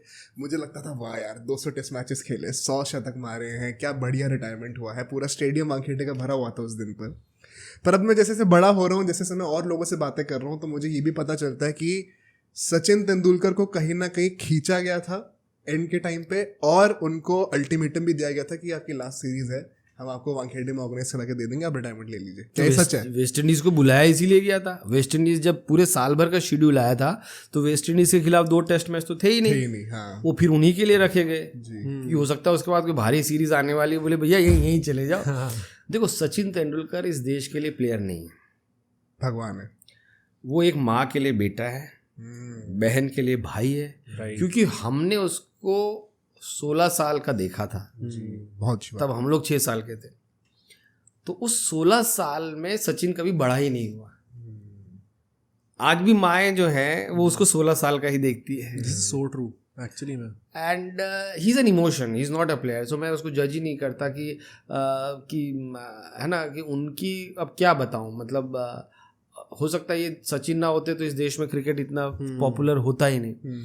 And you know the way he used to, the people used to love him. वो मैंने कहा ना कि किसी ने जब वो रिटायर हुए थे तो उसका भी एक किस्सा है कि उस समय एंकरिंग मैं ही कर रहा था, उस समय नेशनल टीवी पे था, तो गालियाँ बहुत खाई हमने, तो but Sachin was an emotion. वो जैसे जिस दिन सचिन ने 100 मारे तो देश का जो हैप्पीनेस क्वोशंट था वो ऊपर रहता था। लड़ाई कम होती थी घरों में, बाजार में लोग एक दूसरे से हंस के मिलते थे, यू नो बॉस घर में ऑफिस में बहुत खुश रहते। तो it was the happiness quotient of the country was very high when Sachin used to make good runs. और ये आज के बच्चे समझेंगे नहीं कि आप मजाक नहीं कर रहे, सच है ये बात। आज के बच्चे क्या समझ रहे हैं? तो इसीलिए मैं वो छोड़ भी देता हूँ। जहाँ पे लोग एंडलेस स्क्रॉल की दुनिया में घूम रहे हैं, है ना, तो वहाँ एक देश को एक आदमी कितनी खुशी दे सकता है। It was a prime example of Sachin Tendulkar. मतलब आई डोंट नो ऐसा कोई और प्लेयर है इस पृथ्वी पे जो इतने लोगों को एक साथ खुशी दे सकता है। तो सचिन तेंदुलकर को मैं एज अ इमोशन समझता हूँ, मैं प्लेयर नहीं समझता, क्योंकि लेकिन फिर जब हम पत्रकारिता में आते हैं और फिर एनालाइज करने लगते हैं तो मैंने कहा यार, फिर वो किसी ने मुझे कहा था कि never make your passion your profession, because ना फिर वो प्रोफेशन तुम्हारा पैशन खींच लेता है, फिर तुम्हारे में पैशन नहीं रहता, फिर तुम ओवर एनालाइज करने लगते हो चीज़ों को। तो when he was coming up, Brian Lara was also coming up, और मतलब Sachin was technically excellent, god gifted, but Brian Lara जैसा कोई अब आ तो सकता नहीं है ना। तो मेरे लिए तो हमेशा ब्रायन लारा वाज, मतलब अगर मेरे पास 500 रुपये और मुझे एक ही प्लेयर देखना हो तो मैं 500 रुपये खर्च करके सिर्फ ब्रायन लारा को देखने जाऊंगा। मतलब ही वाज, ऐसा कोई हुआ नहीं था, the kind of backlift, the kind of effortless flair एक जो होती है ना, स्कॉट के, मतलब उसके बैट से जब आवाज़ आती थी, मैं तो वेस्ट इंडीज़ का टेस्ट मैच देखने उठता था। मैंने 277 की पारी देखी है सिडनी में, रन आउट हो गया बेचारा, नहीं तो वहीं 300 ठोक देते। And his ability to go on and go on, 365 मारे, 375 का स्कोर रख दिया। मैथ्यू हिडन ने बेचारे ने जिम्बाब्वे को मारा था 380, उसने सोचा 380 टूट गया, तो अगले दिन वो आया 400 मार के निकल लिया। अच्छा, बोले 400 से मन नहीं भरा तो कहीं जाके 500 मार गया।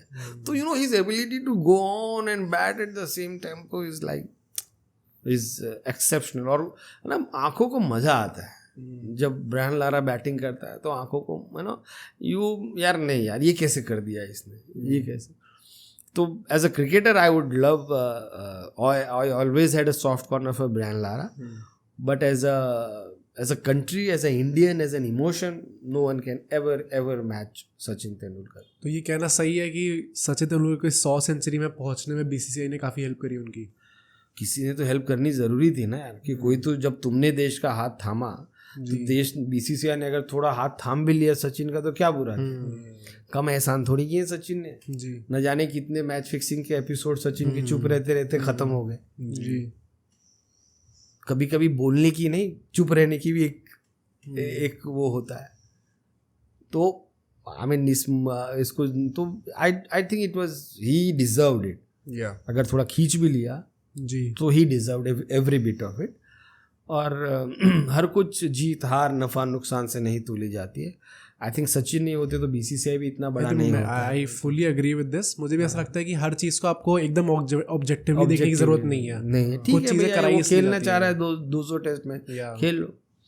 तो सचिन वाज 2000 कौन से साल में उसने मुझे बोला गया कि यार तुमको ग्वालियर वनडे कवर करना है। ठीक है। तो मैं गया, फरवरी का महीना था वो। हाँ तो ग्वालियर जाना मतलब, ग्वालियर में धूप, हाँ दिल्ली में तो ठंड थी, हमें गया ग्वालियर में धूप। मैंने विकेट देखी, विकेट ना एकदम पत्थर जैसी थी, क्योंकि थोड़ा बहुत क्रिकेट मैं भी खेला, मुझे समझ आ गया कि यार यहाँ तो रन पड़ेंगे। और सचिन को, क्योंकि मैं जहाँ काम करता था वहाँ उनको इंडियन ऑफ द ईयर दिया जा रहा था। अच्छा अच्छा, तो अवार्ड दिया जा रहा था। अवार्ड दिया जा रहा था। तो मुझे कहा गया कि सचिन से बात होगी, बस जाना है और उसका इंटरव्यू करना है। और मैं गया, मैं सचिन, अच्छा वो ग्वालियर में रजवाड़ा एक जो 5 स्टार था उसमें रुके थे, तो अलग अलग कमरे। और मैं गया तो सचिन, अच्छा क्या मैं सचिन की बात की तो उन्होंने बोला कि उस टाइम एजेंट तो अलाउड नहीं था, तो टीम मैनेजर को बोला कि सचिन से ऐसी बात हो रखी है। तो उसने सचिन को बोला, तो सचिन ने अलाउ कर दिया। तो हमको बोला ये कमरा दिया गया, यहाँ पे तुम सेटअप कर लो। तो अब सचिन के साथ इंटरव्यू हुआ, बातचीत हुई। तो ऐसे ही पूछा कि how are you feeling? He said I am feeling good, I think something will happen. मैं कहा ओके, अब ज़्यादा बात क्या करें, तो उतनी औकात भी नहीं रहती ना सचिन से ज़्यादा बात करने की। तो हम चले गए। अगले दिन उसने 200 मार दिए। ओह, पहली बार ओडीआई में 200। अच्छा, ये उस मैच से पहले की बात है? हाँ। तो साउथ अफ्रीका के सामने और उसने नचा दिया। आई थिंक साउथ अफ्रीका था, वेस्ट इंडीज था, साउथ अफ्रीका। उसने नचा दिया। उसने, सचिन ने जो इनिंग्स खेली उसने 200 मार दिए। तो 200 मारे तो मैच खत्म हो गया। मैच खत्म हो के अब किसी ने पहली बार 200 मारे, तो हम लोग गया, मैं गया, देखा पिच, देखो पिच में 1-2 इनिंग हो गई थी और दोनों ने 300 350 रन बनाए थे, लेकिन पिच में कोई वेयर एंड टेयर नहीं था, इतनी सपाट पाटा पिच थी। लेकिन जो स्टंप्स के पास था, क्योंकि स्टंप्स के पास गाड़ते हैं, तो एज अ मोमेंट कि मैंने क्या किया कि मैंने उस पिच का ना, जो स्टंप्स से जो मिट्टी निकली थी, वो मैंने इतनी मिट्टी अपने पास रख ली और अपने एक पॉलीथीन था, पॉलीथीन में बांधी। और मैंने कहा कि यार इसको तो मैं रख ही लूँगा अपने पास, कि जिस ग्राउंड पे सचिन तेंदुलकर ने ये पहली बार ओडीआई में 200 लगे हैं, उसकी पिच, वो मिट्टी मेरे पास रहनी चाहिए। तो वो मिट्टी मैंने अभी भी संभाल के रखी है। सो दैट वाज हिज, मतलब फॉर अस तो ही वाज गॉड, कि यार सचिन सचिन सचिन। एक और 2005 में आई वाज इंटर्न, तो मुझे इंटर्न को ही भेजते हैं ऐसे प्रमोशनल इवेंट में, देश का सबसे बड़ा चैनल था। तो मैं गया, तो मुझे बॉम्बे में गया, मैं पूना में सिम्बायोसिस में पढ़ता था, मास्को में। तो बोला यार तुम इंटर्नशिप करने बॉम्बे चले जाओ। तो बॉम्बे में चला गया। तो बॉम्बे में एक इवेंट था, बहुत बड़ी कंपनी थी। उस कंपनी में शाहरुख खान और सचिन तेंदुलकर दोनों ब्रांड एम्बेसडर थे। अच्छा, हाँ। तो सोचो, मतलब वो नई आ रही थी, ए.आर. रहमान ने उसकी धुन भी बनाई थी, लोग गेस कर लेंगे। हाँ। तो 2005 की बात है। तो पूरे देश में वो कंपनी छा रही थी, मोबाइल नेटवर्क की। तो सचिन तेंदुलकर और शाहरुख खान, तो सोचो क्या क्रेज रहा होगा। तो भाई कोई था नहीं, तुम इंटर्न को भेज दिया, तो मैं चला गया, क्योंकि वहाँ पे इंटरव्यू अपॉर्चुनिटी कुछ थी नहीं। क्योंकि अगर इंटरव्यू अपॉर्चुनिटी होती है तो फिर सीनियर रिपोर्टर तुरंत कूदने आ जाता है, या मैं इंटरव्यू करूँगा। पर वहाँ इंटरव्यू अपॉर्चुनिटी थी नहीं, बोले शॉट लेने तुम लेके आ जाना। अब मैं गया, अब जैसे ही मैं गया वहाँ पे, तो बहुत सारे थे। अब मैं नया था, मुझे तो कुछ पता भी नहीं कि क्या होता है। बट सचिन ने उस समय टेनिस एल्बो को पूरे देश में फेमस कर दिया कि सचिन को एक इंजरी हुई थी जिसका नाम था टेनिस एल्बो। किसी को नहीं पता था उससे पहले कि टेनिस एल्बो होता क्या है। तो टेनिस एल्बो एक्चुअली आपके एल्बो में इतना पेन होता है कि you can not even lift a pencil. मतलब आप पेंसिल भी नहीं लिफ्ट कर सकते, आप ग्लास भी नहीं, आप कुछ नहीं लिफ्ट, क्योंकि आपका एल्बो जो है वो पूरी तरीके से, पता नहीं क्या इसमें हो जाता है कि आपका एल्बो खत्म हो जाता है। जी। तो सब ने कहा था, आई थिंक उसका लेफ्ट था, सब ने कहा था लेफ्ट एल्बो कि because he uses a very heavy bat, तो इसकी वजह से इसका टेनिस एल्बो हुआ है। ओके। तो सब जब अखबारों में भाई सचिन को इंजरी हो रही तो कोई उसका बैट नाप रहा है, तो कोई टेनिस एल्बो के कोई डॉक्टर को ही बुला रहा है कि टेनिस एल्बो क्या होता है, कोई ग्राफिक्स से दिखा रहा है कि एल्बो में ये मसल होती है। मतलब पूरे देश को पता चल गया था कि ये एल्बो है, इसके बगल में ये मसल है, उसके बगल में ये मसल है और सचिन को ये बीमारी हुई है, पूरे देश को। अच्छा, तो मुझसे पहले ही जो है सबको ब्रीफ कर दिया था ऑर्गेनाइजर ने कि इस कंपनी के अलावा तुम कोई सवाल नहीं पूछोगे। जैसे प्रमोशनल इवेंट था तो ऐसा होता है। मैंने कहा ये कि बकवास है कि ये क्या होता है, सचिन बैठा है, सचिन से सब, तो सचिन और शाहरुख खान दोनों आए, सिक्योरिटी ज़बरदस्त, तो they open it to the media. तो बोला गया कि भाई अपना नाम बोलना और नाम के साथ अपना ऑर्गेनाइजेशन बोलना और सवाल पूछना। वो आई थिंक उसमें ना जापान से भी कोई उनका आया था और बोला इसी इवेंट के बारे में सवाल पूछना। तो साफ था कि ना शाहरुख से आप फिल्मों के बारे में पूछोगे, ना सचिन से आप क्रिकेट के बारे में पूछोगे, बस ये जो इवेंट है इसके बारे में पूछो। मैंने ध्यान शायद नहीं दिया, या उस उम्र में लोग ध्यान भी नहीं देते हैं। तो मैंने जैसे आया तो अब मैंने पूछा, हाय मेरा नाम महावीर रावत है और मैं वहाँ से हूँ। तो मेरा सवाल सचिन तेंदुलकर से है कि हर कोई कह रहा है कि आपका जो टेनिस एल्बो की इंजरी है वो हैवी बैट से है, तो क्या ये बात सही है कि आपके भारी बैट के हिसाब से आपको चोट लगी है? एंड ऑर्गेनाइजर जो तुरंत कूद पड़ा, नहीं मैंने आपको कहा था कि आप ये नहीं करो, ये तो। मैंने यूँ देखा, मैंने कहा तुमने सचिन को क्यों बुलाया, किसी और को बुला लेते। भाई सचिन को बुलाया है तो लोग क्रिकेटर है इसीलिए तो बुलाया है ना, तो क्रिकेटर से क्रिकेट के सवाल ना पूछूं, ये पूछ ले कि ये कौन सी जगह पे टावर लगा रहा है कि नेटवर्क आएगा। तो ऑर्गेनाइजर और सचिन को हंसी आ गई। तो सचिन भी बोला, okay I will answer only one question because I know this question has been asked to me. अच्छा, सचिन की एक आदत या किसी भी सेलिब्रिटी की एक आदत है कि अगर तुम मुझे जिस लैंग्वेज में सवाल पूछ रहे हो मैं उसी लैंग्वेज में जवाब दूंगा और आपको देखते हुए दूंगा। तो सचिन ने मुझे यूं देखा, 2005 की बात है, तो हम लोग बहुत ही, मैंने मुझे सुनाई नहीं दिया सचिन ने क्या बोला, क्योंकि आई वाज ज़ोंग ना एकदम, अरे वो मेरी तरफ देख रहा है और मुझे फिर कान से चली गई। और फिर मुझे इतना याद है किसी और कोई सवाल मेरे हाथ से किसी ने माइक ले लिया, फिर मैंने बोला इसने क्या बोला। इसने बोला इसने जो भी बोला तूने हमारी हेडलाइन की खबर निकाल दी, इतना मुझे लोगों ने बोला कि तूने हेडलाइन, मुझे सुन, फिर जब मैं बाहर गया मैंने सुना टेप पे। अच्छा, फिर मैंने ऑफिस को बताया कि इसने ये बोला, बोले जल्दी जाके ये बाइट ना अपलिंक कर दो, इसको चलाना है। So that was the aura of Sachin Tendulkar। क्या बोला क्या था उन्होंने एग्जैक्टली? उसने ये बोला था कि नहीं ये कहना गलत है कि मेरा टेनिस एल्बो से है, मैं तो 16 साल की उम्र से खेलता आया हूँ हैवी बैट से। तो अचानक अब जब मैं 26 साल का हो गया हूँ या 27, उस समय कितने का, हाँ उतने के, तो बोले अब थोड़ी मेरी ऐसा होगा। तो he said no to this and he said कि no I am not going to change my bat, I will play with that bat only। आप एक मुझे एक और किस्सा बता रहे थे जब उनका रिटायरमेंट अनाउंस हुआ था और आप टीवी पे थे, वो बताइए सर एक बार। एक बहुत मशहूर जर्नलिस्ट थे, इसलिए कह रहा हूँ कि इसी साल उनकी डेथ हो गई, और मेरे बहुत फेवरेट थे, वो है हरपाल सिंह बेदी जी। उनकी ना शक्ल कुछ बिशन सिंह बेदी से मिलती थी, तो बहुत बार ना लोग गच्चा खा जाते थे कि ये बिशन बेदी है कि हरपाल बेदी है। वो पगड़ी पहनते थे, सरदार थे, तो वो, और हरपाल बेदी जी इतने पुराने थे कि 8 ओलंपिक्स उन्होंने कवर कर लिए थे। अच्छा, तो आप समझ सकते हो कि मस्त जी JNU के पढ़े हुए थे। तो वो लेकिन क्या था, वो क्या थे कि वो जानबूझ के तुम कुछ बात बोलोगे ना उसमें उल्टा ही बात निकालेंगे। कि मैंने कहा, जैसे तुम कहो कि धोनी ने क्या शानदार खेला, तो कहेंगे यार खेलने के लिए तो चुना गया टीम। तो ही विल कि जैसे कि शतक मार के विराट कोहली ने करारा जवाब दे दिया, जैसे मीडिया की लैंग्वेज है कि करारा जवाब दे दिया। तो बोले वो आज जवाब देने गए थे या क्रिकेट खेलने गए थे? तो करारा जवाब बोले जर्नलिस्ट को देने गए थे, भाई रन बनाए, तुमको टीम में रखा गया रन बनाने के लिए, तुमने बनाया, वेरी गुड। तो he was that sort of a person who would find objectivity, he would not gate carried away. और ये लाजमी भी है कि जैसे अब तुम मुझे कह रहे हो कि आपको एक ऑब्जेक्टिविटी आ गई है, आपने मान लिया, तो जिस आदमी ने सुनील गावस्कर को देखा हो, जिस आदमी ने दिलीप वेंगसरकर को देखा हो, इस देश में बड़े बड़े स्पोर्ट्स पर्सन को देखा हो, उसके लिए सचिन सिर्फ एक प्लेयर ही था। विराट कोहली तो कुछ था भी नहीं। तो सो ऐसा कहना कि तो उस दिन सचिन का रिटायरमेंट था और मैं एंकरिंग कर रहा था, तो मैंने अब सचिन ने वो जो स्पीच दी वानखड़े में कि ये and if people throw stones at you turn them into milestones और अलाना फलाना ये कागज में लिखा हुआ, तो हम भी इमोशनल तो होना ही था। अब शो चल रहा है सचिन का, मैंने कहा बेदी साहब आज बहुत ही भावुक दिन है। बोले एक तो आप भावुक बहुत जल्दी हो जाते हो। तो मैं शॉक, बोले है। Then he went on for 2-3 minutes. He said कि माओ ने अपने बच्चों के नाम तक तुम्हारे नाम पे रख दिए और तुम्हें क्या चाहिए इस गेम से। इस गेम में बड़े बड़े खिलाड़ियों को जाते हुए देखा,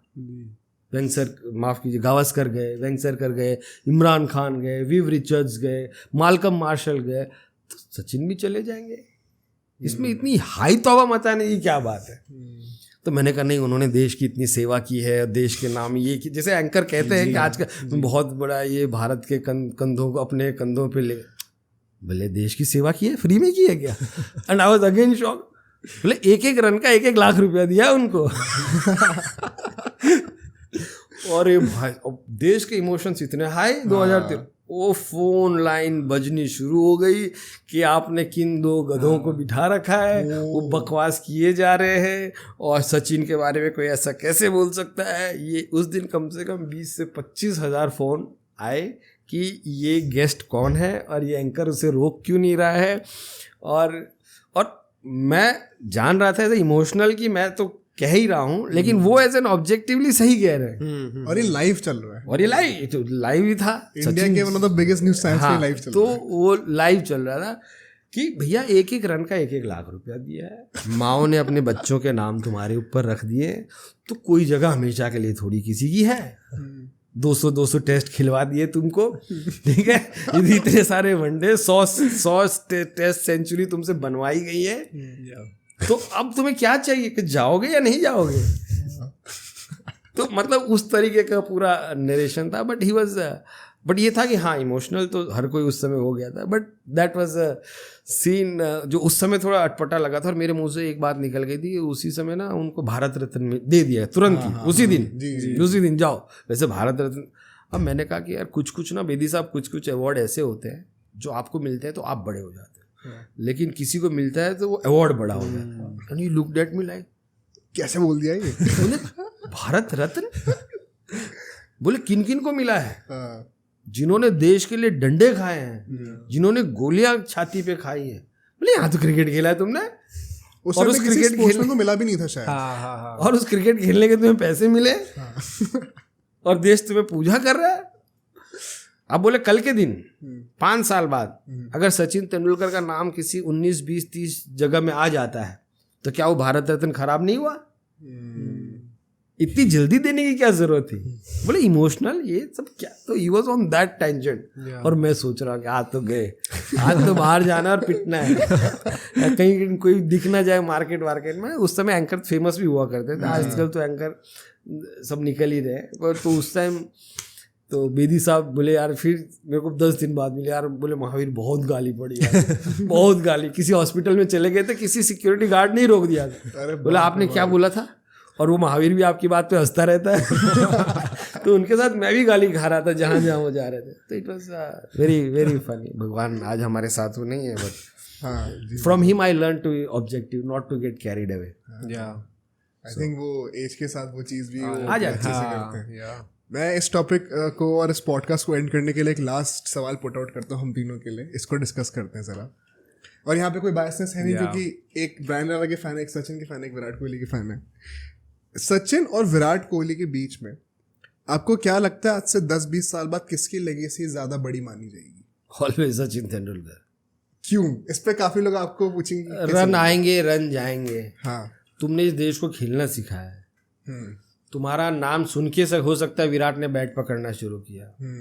तो सवाल ये नहीं है कि कौन चांद पे गया, सवाल ये है कि किसने इस देश को उस चांद पे जाने का सपना दिखाया कि आप वो चीज़ कर सकते हो। 90s में जब देश की इकोनॉमी खुल रही थी, है ना, हम लोग एक सोशलिज्म के दौर से बाहर निकल के कैपिटलिज्म की तरफ चल रहे थे, तब तो हमें ऐसा लगता है सचिन पहला आदमी था जिसको किसी ने 5 करोड़ देने की हिम्मत दिखाई, उसने ब्रांड बैरियर्स तोड़े, उसने घरों में टीवी बेचे, जब टीवी बिके तो लोगों ने क्रिकेट देखा, तो क्रिकेट दिखा तो सवाल वही होता ना कि यार उसने क्रिकेट में इम्पैक्ट कैसे डाला। विराट कोहली ने क्या, ऐसा नहीं क्रिकेट को और फेमस किया, वो उस लेगेसी को आगे ही गया, लेकिन शुरुआत इस देश को सुनील गावस्कर साहब, हो सकता है अगर आप तीनों को मैच करें तो Sunil Gavaskar any day better batsman रहे। मैं यही पूछने वाला था आपसे, बेटर बैट्समैन, क्योंकि जो बॉलर उन्होंने, विराट कोहली ने तो किन किन को फेस किया, वो तो नाम ही ना लेके बॉलर है कि आजकल है ना। सचिन ने फिर भी जिनको फेस किया, वसीम अकरम, कर्टली एम्ब्रोज, ग्लेन मैकग्राथ, आप नाम ले तो सब लेजेंड्स हैं। और गावस्कर ने जिन इरा में किया, वहाँ सिक्योरिटी सेफ्टी के कोई इक्विपमेंट नहीं थे, आप वेस्ट इंडीज़ में जाके वेस्ट इंडीज़ को हरा रहे हो। तो लेकिन सवाल ये कि आप इम्पैक्ट इस देश को, सपना किसने दिखाया कि आप इस देश में क्रिकेट को फेमस किसने किया। जब सचिन ने लोगों को सपना दिखाया, लोगों को एक हीरो बनाया, एक खेल देश ने ना एक खेल को अपनाया, उसके बाद विराट कोहली बने, उसके बाद रोहित शर्मा बनेंगे। पर इसी लॉजिक से हम ये नहीं कह सकते कि शायद गावस्कर नहीं होते तो सचिन को भी वो नहीं मिलता। ये भी होना चाहिए, फिर गावस्कर से पहले भी कोई होगा जो, लेकिन क्या होता है ना कि आप एक, जैसे नीरज चोपड़ा है जी, नहीं गोल्ड जीता ओलंपिक्स में, पर उसने लोगों को बता तो दिया कि जेवलिन में हम कर सकते हैं। हाँ, तो अब जो गोल्ड जीतेगा वो जरूर एक ऑन रिकॉर्ड, ऑन पेपर एक बड़ा होगा कि यार गोल्ड लेके आया, लेकिन नीरज चोपड़ा ने लोगों को ये यकीन दिलाया है, गावस्कर ने लोगों को ये यकीन दिलाया है कि हम वेस्ट इंडीज जैसे बॉलर्स को फेस कर सकते हैं, हम किसी से कम नहीं हैं। जब सचिन तेंदुलकर ने बैटिंग की तो उन्होंने कहा कि मैं ब्रांड को उतना ही तोड़ सकता हूं जितना कोई भी तुम्हारा फिल्म स्टार, उस समय तो कंपैरिजन फिल्म स्टार से होती थी, क्रिकेटर का इस तरीके से आना वो और छा जाना लोगों के दिमाग में। तो आई थिंक सचिन का इम्पैक्ट जो है, जो बीच की कड़ी है गावस्कर जो अगर शुरुआती दौर था, और विराट कोहली जो बहुत डेवलप्ड दौर है, जो बीच का जो दौर था, अगर उस समय क्रिकेट लड़खड़ा जाता, मैच फिक्सिंग के जो इतने आरोप आ रहे थे और न जाने हम हार रहे थे या क्या क्या बातें, लोगों को भरोसा ही नहीं हो रहा था कि क्या, तो सचिन की तरफ ही थे। तो हो सकता है कि जैसे हमारा भी हालत हॉकी की तरह हो जाता।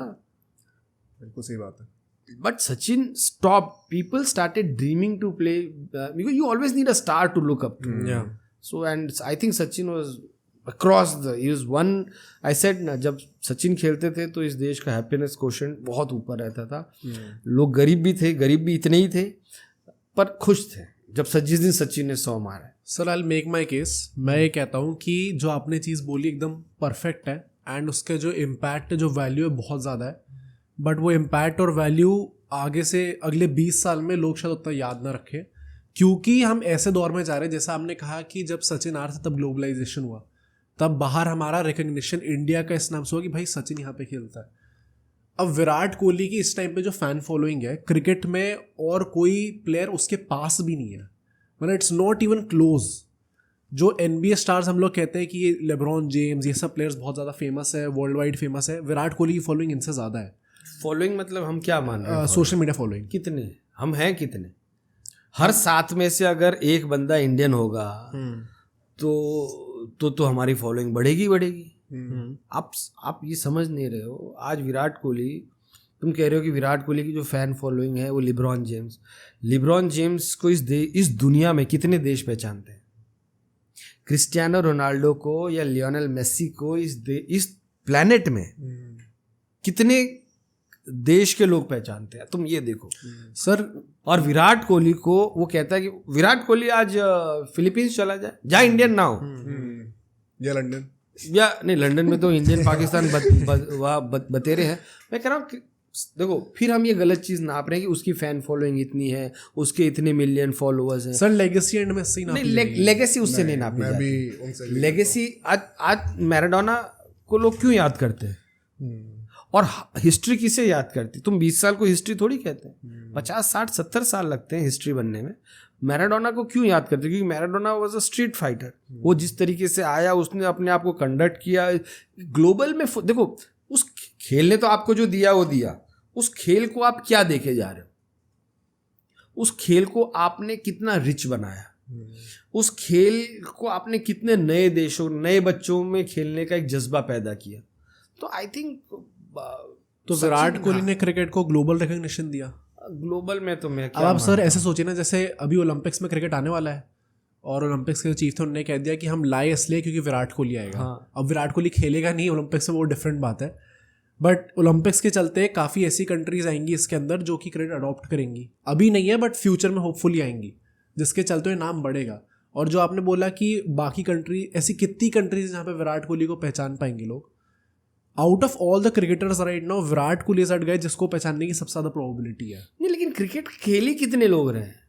फिर हम उसी बात पे घूम के आ रहे हैं कि क्रिकेट खेली, मैं जैसे हम बात कर रहे थे 1975 की वर्ल्ड कप की टीमें निकाल लो अभी, और 2024 की वर्ल्ड कप की टीमें निकाल लो, कितनी है? 10-12। बाकी तो हम खिला रहे हैं, ओमान को खिला रहे हैं, हम यूएई को खिला रहे हैं, हम पता नहीं यूएसए को खिला रहे हैं, हम आप नाम ले लो, हम उनको तो खिला रहे हैं, बीसीसीआई पैसा दे रहा है, तब वो क्रिकेट खेल रहे हैं। तो मैं देखो, वो बेचारा, you will answer only that question which is asked. Virat Kohli को वही गेम आता है जो उसको आता है, तो उसकी कोई गलती नहीं है ना, हम उसको कोई इम्पैक्ट के रूप में कंपेयर कर रहे हैं। But when you look at the global perspective, cricket does not matter. Cricket does not matter. वो यूएसए में ला इसलिए रहे हैं कि पॉपुलैरिटी बने। क्रिकेट के चक्कर में लोग स्टेडियम में आए, लोग देखें, क्योंकि एशियन गेम्स में वो देख चुके हैं, एशियन गेम्स में हम भी देख चुके हैं वो कैसे घटिया ग्राउंड उन्होंने दिए थे, बारिश में ढकने के कवर तक नहीं थे। तो तुम क्या करना चाहते हो क्रिकेट को?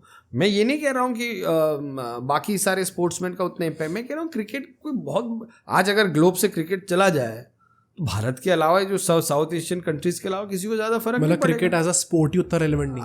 आई don't think people, because people tell me one country which we have been able to successfully build, वही ऑस्ट्रेलिया है 60 साल से, वही इंग्लैंड है जिसने पूरी दुनिया में ये वायरस फैलाया है, ठीक है, वही इंडिया है, वही पाकिस्तान है, वही श्रीलंका है।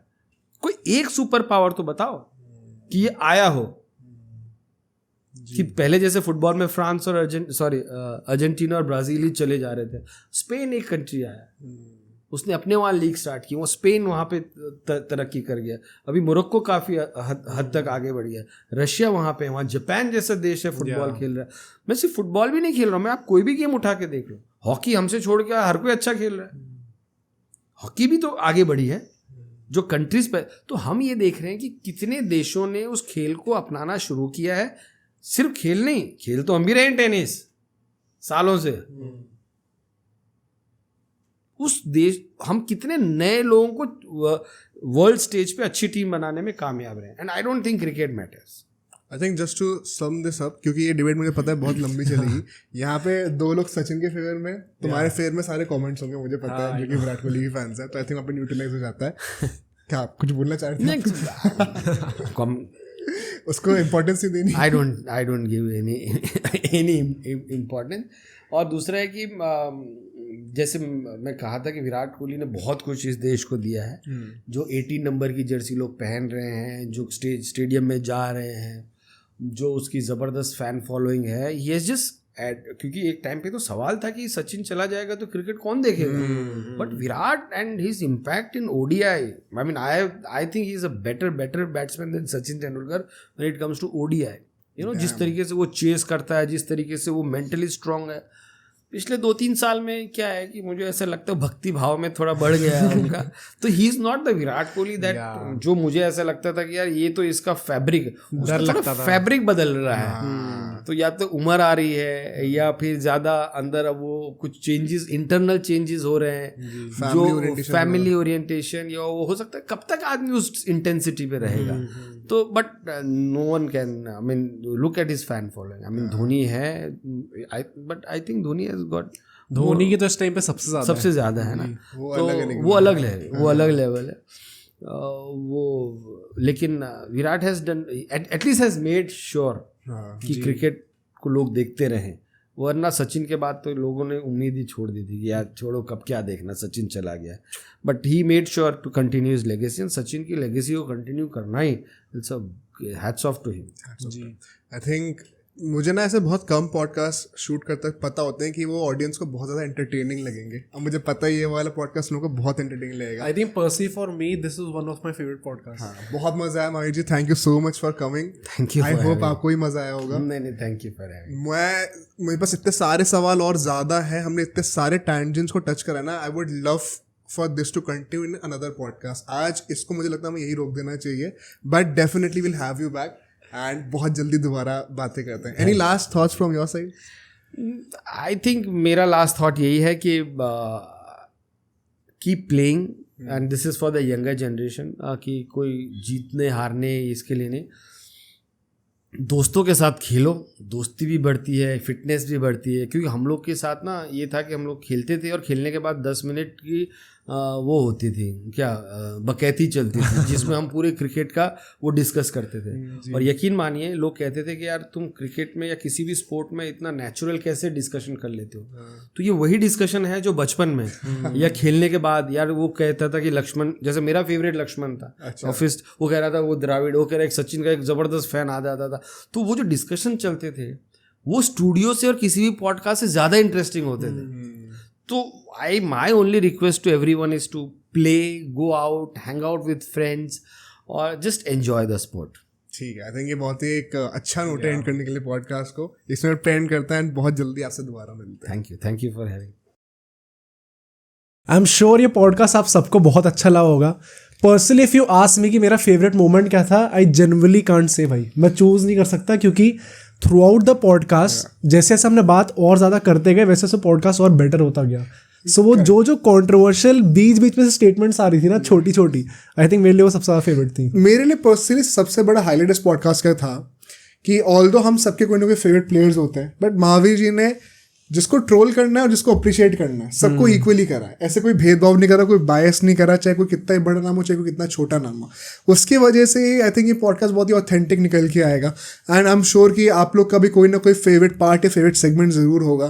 प्लीज़ उसको ज़रूर कमेंट से बताइएगा। अगर आपको ऐसे और पॉडकास्ट देखने हैं, अगर आप चाहते हैं कि महावीर जी लौट के आए हैं ब्रो स्पोर्ट्स पर, वो भी ज़रूर कमेंट करके बताइएगा। Thank you for watching this one. We'll see you in the next episode.